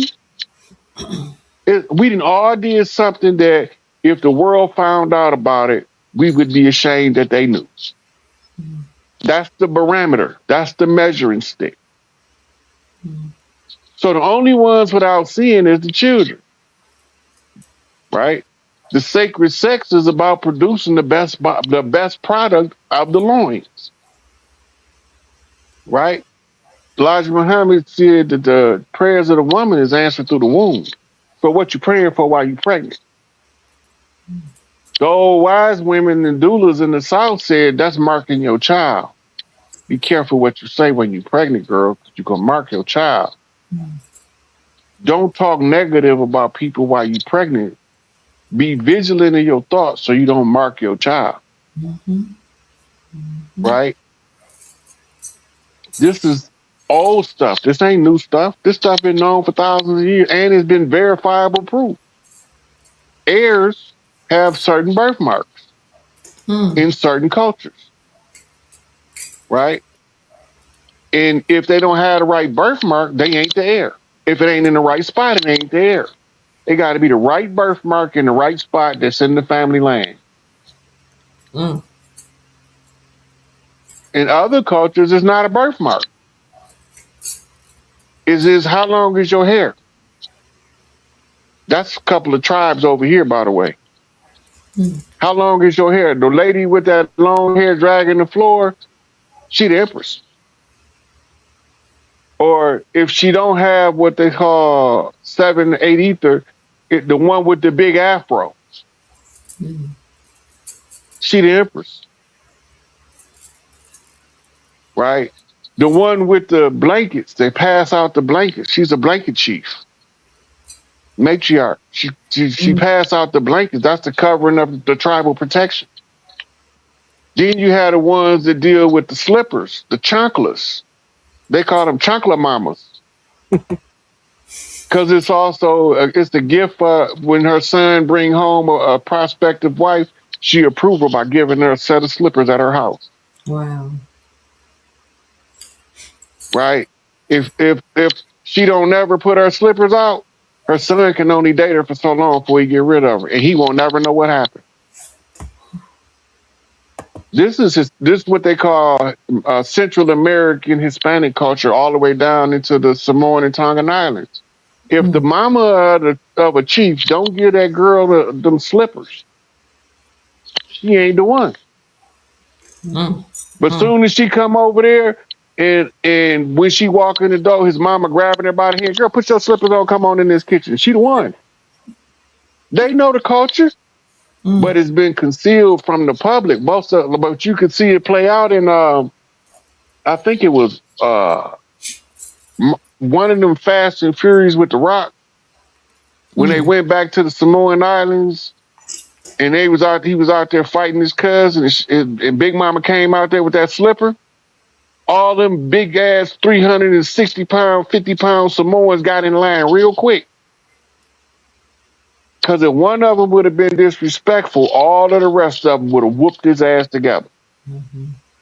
Whatever you do, don't disrespect Big Mama in front of these dudes because they're gonna come for you. If you go back and watch it, I forgot which one it was, but it got the Rock in it. They go into the island that the Rock people from in order to get some mechanics to help them build on some engines. And when they get there, they get they got a old family feud between Rock and his cousin and the characters in the movie, right? And they get to fighting, tearing stuff up. They fighting like cats and dogs, right? They fighting like Hatfields and McCoys out there. Big Mama came out there with that slipper, and then she took him in the kitchen and fed him and gave him a lecture, and they was best buddies after that. Fast and Because we Furious. ain't supposed to do that at Big Mama house. That's Mm, neutral ground. No conflict at Big Mama house. mhm. Then just culture. It hasn't changed. The matriarchy, it didn't go nowhere. We just ignored it. Ooh. Mm. This is good. So, somebody asked, was Tyler Perry trying to remind everybody about Big Mama, of their Big Yeah, Mama, or was he being sarcastic? it was a little bit of both. Mm, So, the reason why he developed the Medea character is because when he started off as writing plays, he had to bankroll them himself. mm, And when he was a little boy, he used to imitate his big mama and his Medea. That's what they call her in his family. That's how he got the name Medea, because they call their big mama Medea. Some of ooh, them call her Ma, some of them call her Nana, right? Some of them call her Nini, right? mhm, Some of them call her Mimi, some of them call her Mamie. But we all got different names for our big mamas depending on where we from. And when Tyler Perry used to imitate his big mama, you remember that Eddie Murphy? I think it was either Raw or Delirious at the beginning. He do the skit where he come in the living room and then he tell the joke about the monkey pooping. I didn't see that. Anyway, that was how we used to entertain the family back in the day, Mm, right? We come in the living room and all the uncles and cousins and stuff sitting around. Remember, the TV is not even 150 years old. It might not even be 100 years old. But we know it's not 150 years old. So what was we doing for entertainment? We was in the living room.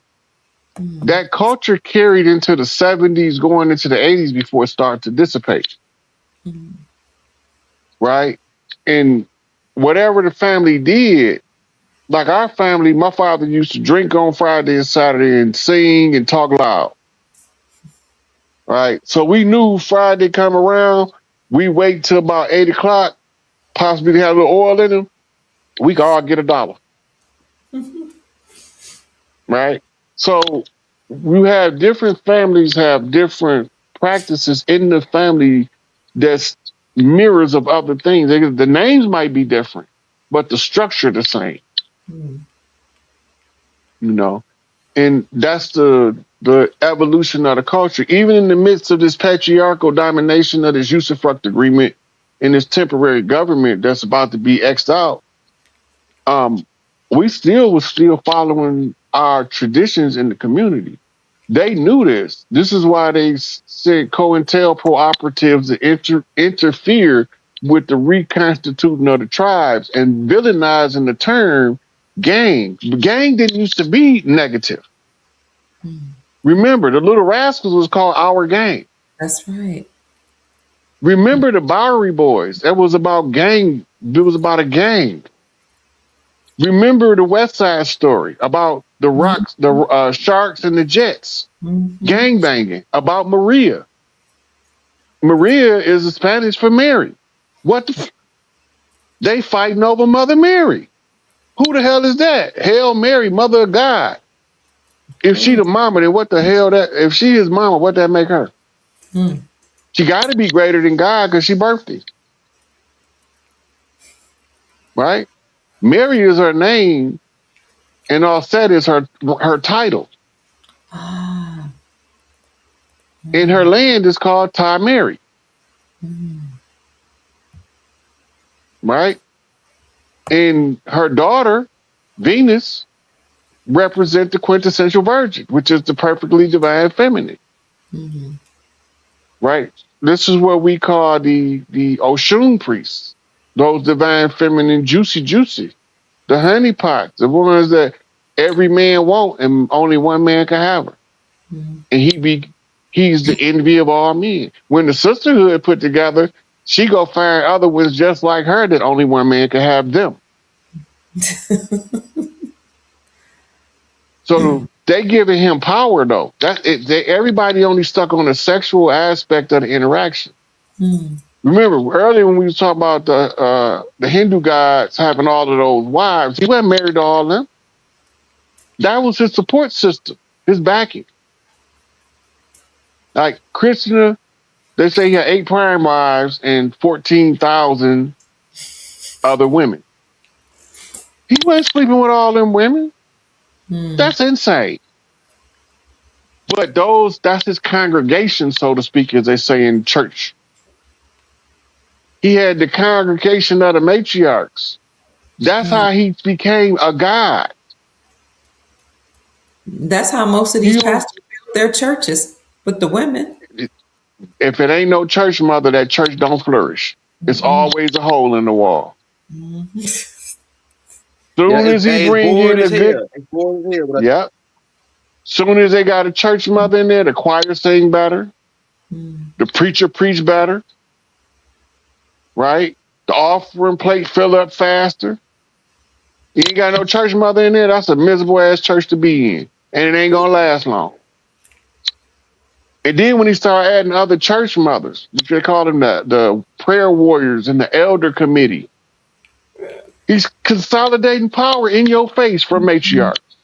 But he Mm. telling you he getting his power from some man named Jesus. He ain't Ooh. telling you that Jesus is Isis and the power he's deriving is from her spirit that runs through the matriarchy. That's why they keep telling you behind every great man is a great woman. Because And all of she's the anchor for all of that love energy coming in to empower him to be his best self, his greatest personification. and all that money that's in the church is coming from the women. That's All that taking it money. from their husband. That part. Yeah, that's true. The money, Or the the state. loyalty, the Mhm. reverence, it's all coming from the women. Yeah. That's Mm. look, this is why pastors walk on eggshells Oh. around the mothers. Huh. He an asshole in the street.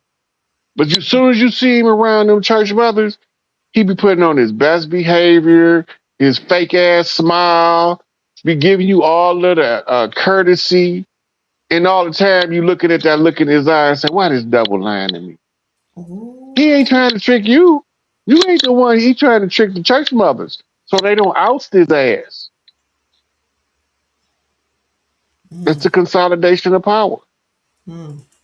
It's the battery pack in his back. Mm. All them women giving him that love is boosting his mitochondrial output for him to be able to put on them theatrical performances to the level where he's sweating and need his Reverend rag in the wintertime. Mm. Come on. Come on. Thank you on Hey, who's it? Rod, On the who is it? I Oh got no, on it. Thank you so much for the gift. He said, and that's going to you, young elder says, y'all golden. Hey, I think this right here it's a classic. This is a classic right here. Hey, Ro, I got one last heavy duty question for you because I know some people thinking about this question. Now, do you think the man should pay all the bills? Ooh. And then because a lot of women like they man pay all the bills, and then some women when they can't pay the bills, they kick up to the curb. Like, so what is your take on? I mean, should it be even? Should the Mm. man pay all the bills? Because that's how my granddaddy did it. My First, granddaddy, he went out and got the bacon. Go ahead. first of all, in the proper family structure, the most competent person with money is the one who handles the money. The Mm. source of the money can come from the man or the woman. It don't matter. If we put the matriarchy back in order, there ain't gonna be no broke women, so they ain't gonna need no rich niggas. Now what y'all gonna do when your money can't get you past the door? What you gonna have? You ain't got no character. Mm. You ain't Come on. developed your character. You don't have no principles you stand on. You got no values that you hold. Because if she got already can take care of the babies with the money she got, then she definitely won't financially need you. You got to find another reason for her to need you. Western civilization took away your responsibility to protect and defend by making you have to go out and provide when she already had the provisions before they came. Mm. So now you pulling double duty and wonder why you tired all the time. Yeah. Yeah. The women already rich. They just don't know it. Mm-hmm. And when you start trying to explain to them the process to unlock their wealth, a lot of them is not educated enough in the metaphysics and the quantum physics to even know what the hell you're talking about. Right? So this is the holy drama is the blueprint to ascend to the throne. Mm. And you got to know who each one of the characters in your life. There's mirrors of characters on them hieroglyphics. And the goal is for they keep talking about the marriage of Tahuti and ISIS. How the fuck you gonna marry your mama? That's the dumbest shit I ever heard.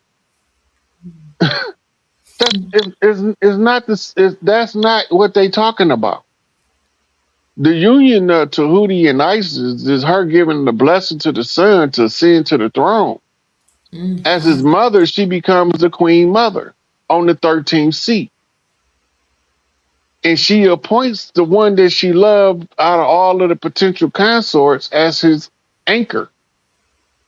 This is why you see two women behind Ramses, not one. Mm. One on his left and one on his right. The one his daddy picked and the one his mama picked. Mm.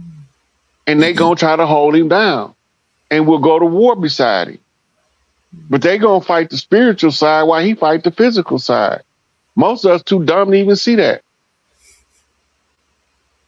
That I need a God fearing man. No, you don't. Any man that fear God fear women. And a man that fear women will hurt women. And why would a man fear a woman? Because he understands her power. Mm. And he feel it, and once he realized her power, he feel impotent next to it. He can't Mm. be no real man. Mm. But if he understand her power and embrace it, she gonna charge him up to make him twice as powerful as he ever been in his life. And then she gonna start adding power bases by telling her friends how he cut. And when she tell her friends about it, she gonna sync with they mitochondria. She gonna become the anchor, and now he gonna be even more powerful because they love how he loved their sister. Right? You on mute, Elder? No. Somebody had called me on the other phone. My old lady called me on the other phone because she usually Oh, I thought you were go saying to break something. at 12. Yeah, she usually go to Mm-hmm. break at 12, so that's why she called me just now, and it cut me Okay. out. Yeah, Yeah, Well, we can wrap it up, gentlemen. This has been very powerful. I it's see a our classic. soul tribe. They love this conversation. This was powerful. Yeah. but you know, Any? one of the Yeah, things Rob. Hey, I'm gonna tell that you we that email you sent me on that. I got some more points, so I'm gonna I'll probably have it out by Thursday. That broke down with the conclusion and the mm, intro. The on that yeah, so I got that. I'm gonna have that out for you by Thursday. Mm. okay. Hey, look, if Yeah. you pay attention, we this show was about um the sexual energy exchange between divine masculine and divine feminine. Mm-hmm. But we started from the psychological development of children all the way up Mm-hmm. Right. into adulthood. Where Yes. are they attacking us at? What we can do about it, right? How to recognize it. Mm. See, people Mm-hmm. when they think about sex, they just want to stick it in to get the moving. That ain't how you got to do it. It Stick got you to be with it. some foreplay to the. It got to be some foreplay. It got to be some proper preparation, That's right. preventing poor performance, Yeah, lick right? it before you stick it. So when you realize that the goal in the sacred energy exchange is for her to manifest with the sex energy based on the goodness in the both of your heart, the faster to manifest, Mm. right? So she hold the image, right? He get her there. When she released the climax, then the nature of the energy around them starts to turn the clock of destiny in their favor to produce their best life scenario as they seen it. The image, she got the image. He got to bring it down from the crown, right? This is the same pathway that a developing fetus in the womb follows.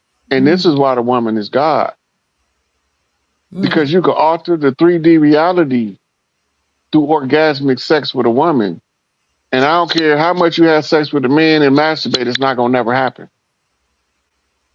It got to be with the woman because all sorts of creative energy can pass through the woman. The only creative energy can pass through the man is what he can do with his hands and his pecker. Mm. But the source is coming through the woman because whatever he can do with his pecker, impregnating a woman, if she don't consent, he still can't keep the baby. She'll spontaneously abort him if you acting like a bitch ass nigga in the first trimester. Oh well. And you won't never know she was pregnant. Mm. The highest honor for a man, for a woman to do is give him a male child. Because every one of them started off female, Mm-hmm. right? And did you hit her heart center with your heart center in order to sync the energy to make you worthy in order for her to give you a son? Yeah. Otherwise, you have to figure out how to love and protect women by having a bunch of girls.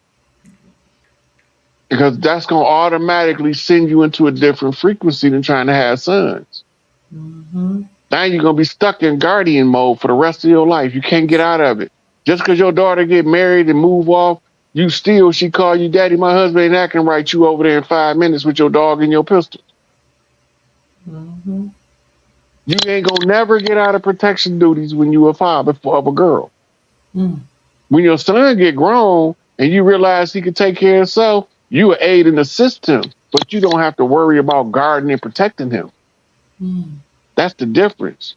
See, when you have the girls, that's lifetime guard duty, Mm. right? But when you have the sons, that you only got to guard them until they old enough to be a guardian next to you, Mm. and then they don't become your son, don't become your number one ally after your wife. Wow. All your sons are your allies. The women is your wards. If you go watch John Wick, watch Ballerina. That's the one where they focus on protecting the ward. But if you remember, Common in one of John Wick was that John Wick about killing that lady, right? Because that was his war. That was his responsibility. And he died. Even after she died, he never stopped following through with avenging his ward. That's masculine energy. Now, in the ballerina, they teaching the girl in the same house that John Wick was raised in to be a protector. And they telling her through the whole thing, no matter what happened, protect your ward. Mm. And then they run her through her whole training. Then they run her through her testing. Then they cut her loose. And the ward is the responsibility of the protector, the guardian. So when a man have a girl, he's stuck in guardian mode her whole life. He could be 99 years old and she could be 75. If she picked that phone up and called her daddy, you better hope he don't come with that shotgun, especially his old ass. He got old now, he can't fight you. So now he gotta fill your ass up with these buckshots, right?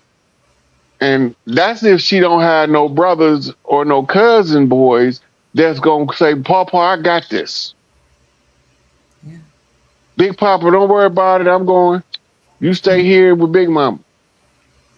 Because they got it like that.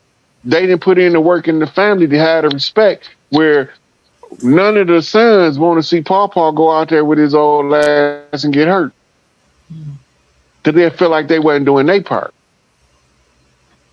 Right? The family is a collection of people doing different shit, all moving in the same direction. Back to Big Mama house. Because that's where the next gathering gonna be. That's where this fried chicken gonna be. That's where this corn gonna be. Right? That's where this dandelion jelly on these butter biscuits gonna be. Right? That's where this honeydew melon and this watermelon gonna be. We working our way back to Big Mama house. We gonna have a wang dang do all night long. If you don't think it's true, all you got to do is check out Mississippi Delta Blue. Because down in the South, they tell you what I'm talking about.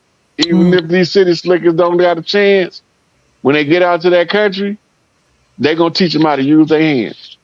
You going to work these fields. But it don't just start with walk in the room and stick it in. That's not how it starts. It's a whole psychological development.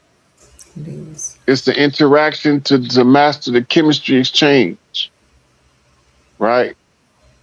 And once you understand what it is, the problem is that so many people don't even know who they are. So it's hard to teach them what they're capable of doing by following the rules and the laws of nature. Unlock your magic. Ooh, that's beautiful. That was beautiful. Now with that, I think we can go on to sleep, y'all. What Well, do y'all think? he dropped the mic, walk off stage. He dropped the mic, walk off stage after them. Yes, sir. This right here was this was It was very good. Make sure you family give Chief Rod Hayes a donation because he dropped a lot of jewels for us this evening. I'm He helped telling you, heal boy. us too. So we want to send him Telling a cash app to you. Sick Eight $SIKAPE family. Make sure you send them something tonight. If you're gonna send them something, please put in the comment section, I got you. We want to see you. I got you. We want to take care of the chief. Sick Ache, SIKAPE, or if you want to send a what is it? PayPal? My PayPal. my guys in London, they use Wait, what PayPal in London. PayPal is Sick801? Mm-hmm. Yes. I'm trying to find it on here. It's And coming across It's the going ticker. across the screen. okay, it's Yeah, at coming the on bottom. screen. Yeah, Okay. Okay, thank yeah. you. All right. And for those of you who desire to send the young elder, send him something because he helped co-host this and you And I'm gonna with you. You ain't got to worry about sending me nothing. Just send it all to Chief, man. I'm send it to good. Chief. Send it That's all. right. Yeah, send it all to Chief. If you watching on my side, send it to the chief. We want to take care of the chief that's taking care of us. Yeah, yeah, yeah, yeah. I want to ask one last thing, gentlemen, for the women who have not found the sacred male or the divine male to help her reach the orgasm, or to mate with. What advice would you give her? Boy, he At this particular point in time, Dr. Kia, the women should be focused on the women's healing group because Okay. it's going to force the men to get to that level by Wow. energy, not by physical force. The Okay. energy shift is going to make the men become more how they supposed to be Mm. and more, they focus will be, because they're at war right now. All of the men is at war because the women in disarray. Yeah. That's why we having all this teenage violence. The Mm. men are at war. They can't get out of the war energy until the women go back to the love energy. When the women go back to the love energy, it's just like you just fed him a big ass plate of soul food. Now he's sitting on the couch watching the football game in peace. Mm, mm, But as long as the women is in disarray and unhealed, the men is they still trying to figure out what are we not doing to protect the women subconsciously, because most of them consciously try to dismiss it by blaming the women, saying all women ain't shit. mhm, But he ain't gay. He just don't want to have a relationship because he think all women ain't shit. mhm, And that's because one or two of them probably burned him for being a bitch ass nigga when he was young. When he became a man, he couldn't tolerate going through that emotional heartbreak again. So now he try to compensate by having fleet of the moment relationships that don't last, so he don't never have to give his heart up again. wow. He just acting like a little boy that got his little heart broke because she tore up his "Do you like me? Yes or no" letter. It's the same. It's the same thing. And it could have started with she tore up the "Do you like me? Yes or no" letter in second grade. That's probably where his heartbreak started at. That made him become a bitch ass nigga. Mm, Because now he's trying to figure out how not to have a functional relationship with a woman because he's scared if he had one and his heart get broke and he gonna be crying and then his homeboys gonna look at him some type of way for being a bitch ass nigga.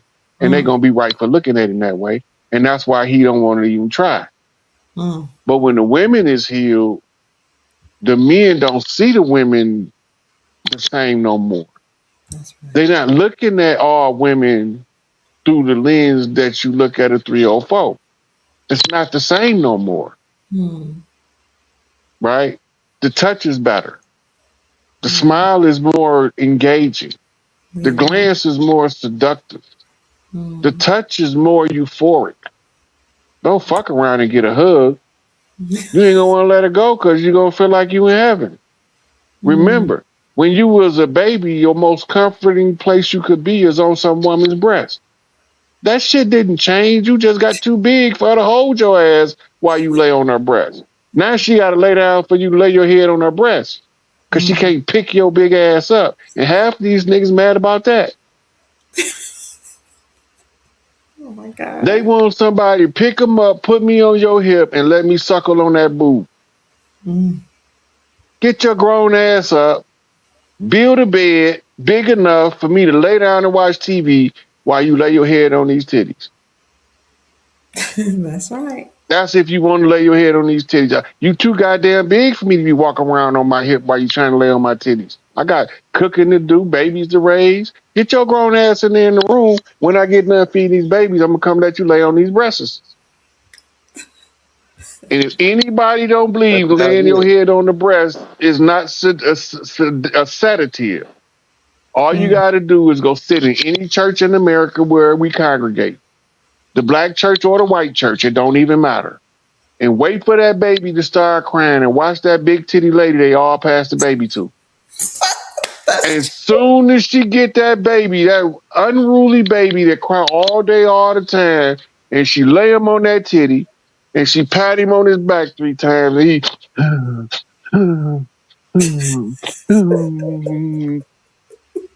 they took all the fight out of his crying ass. It don't even have to be a boy baby; it could be any baby, right? So it's just the comfort. That's yeah. why all of the mosques got a breast symbol as the top. Mm. It's the place of comfort. Yeah. Everybody gonna go to the titties. Mm. Everybody that's crying and disgruntled is going to the titties. I'm going to lay on my big mama breast. They even put it in their scriptures, suckling from the breast. Yeah. It's in there. It's in the iconography of Heru suckling the breast. Mm. That's sustenance. That's soul food. That's the ultimate comfort for the masculine. It's to Mm. lay on them damn breasts for no reason at all, just for free. That's how you calibrate that connection. Wow. Oh, don't fuck around and be laying on her breast looking in the eyes. You finna Mm. get sprung. She got your ass now. She got you now. You laying your head on her teeth looking her in the eyes. See, that's when the original pair binding was supposed to take place. Now you doing it as an adult with a woman. Wow. Because you've been neglected your whole life. Now you Yeah. finally made it back to these breasts and that eye contact. I mean, shit, it is what it is. The truth, a motherfucker. They cracking up in the comments. Oh yeah. All you gotta do, tell me where I'm lying at though, because you know I lie to get you to laugh. So I ain't lying right now. I'm telling the truth. It just so happened that people were remembering and they were like, "Dang, I didn't even pay that no attention." That's That's right. They like, I'm about to go find yeah. me some breastises right now. Look, I don't care how mad. Look, I don't care how mad a dude get. I done seen this in the hood. Dude be ready to fight the whole block. Big old 6'8", 350 pound, built like Ronnie Cove. Everybody, all the dudes scared to run up on him, but they know they're gonna have to fight him because he won't back down. All of a sudden, here come this little 5'2" girl, put her hand right in the middle of his chest, and said, "Come on, baby, leave them niggas alone." He'd be like, "Y'all lucky my girl came. Y'all lucky." We done all seen it. Everybody done seen it. She how she control this big ass gorilla? Yeah. Right. Nature, Nature. nature. Mm. She say it's all right, and she tap him on his chest that certain way that she know he like, or rub his back. He don't want to fight no more. She just took Mm. all of the war out that nigga Mm. in a touch, in a whisper. All the war gone. Mm. Right? You got sisters that had stone cold killers, but soon as she come around, he turned into a whole kitten, Mhm. Mhm. and people don't even know what's taking place. That's nature. It got to be a balance. That masculine getting out of control. Send that feminine in there to balance it out, Wow. right? And the feminine is an automatically stable energy to begin with. But it's been the instability of the feminine comes with the agitation of the emotions by depriving them of their birthright. Mm. Give them back their birthright, they won't be bitter. They won't be angry. And then the Mhm. men gonna have to do something different though, because your money ain't gonna get you in the door. That's true. That's true. I once heard a song that say, "Love don't cost a thing." Mm. That's true, Chief. All right. This was beautiful. Young elder, you wanna take us out? Yeah, we said peace and love throughout the balanced universe to all. We send divine energy to the rise of the matriarch. Hey, let the three chiefs walk, man. Free Dr. Malachi Z. York L. Free Larry Hoover. Free Jeff Forte L. Rookie, y'all. We love you all. Wadu. Why do? Well, I do. Wadu. I do.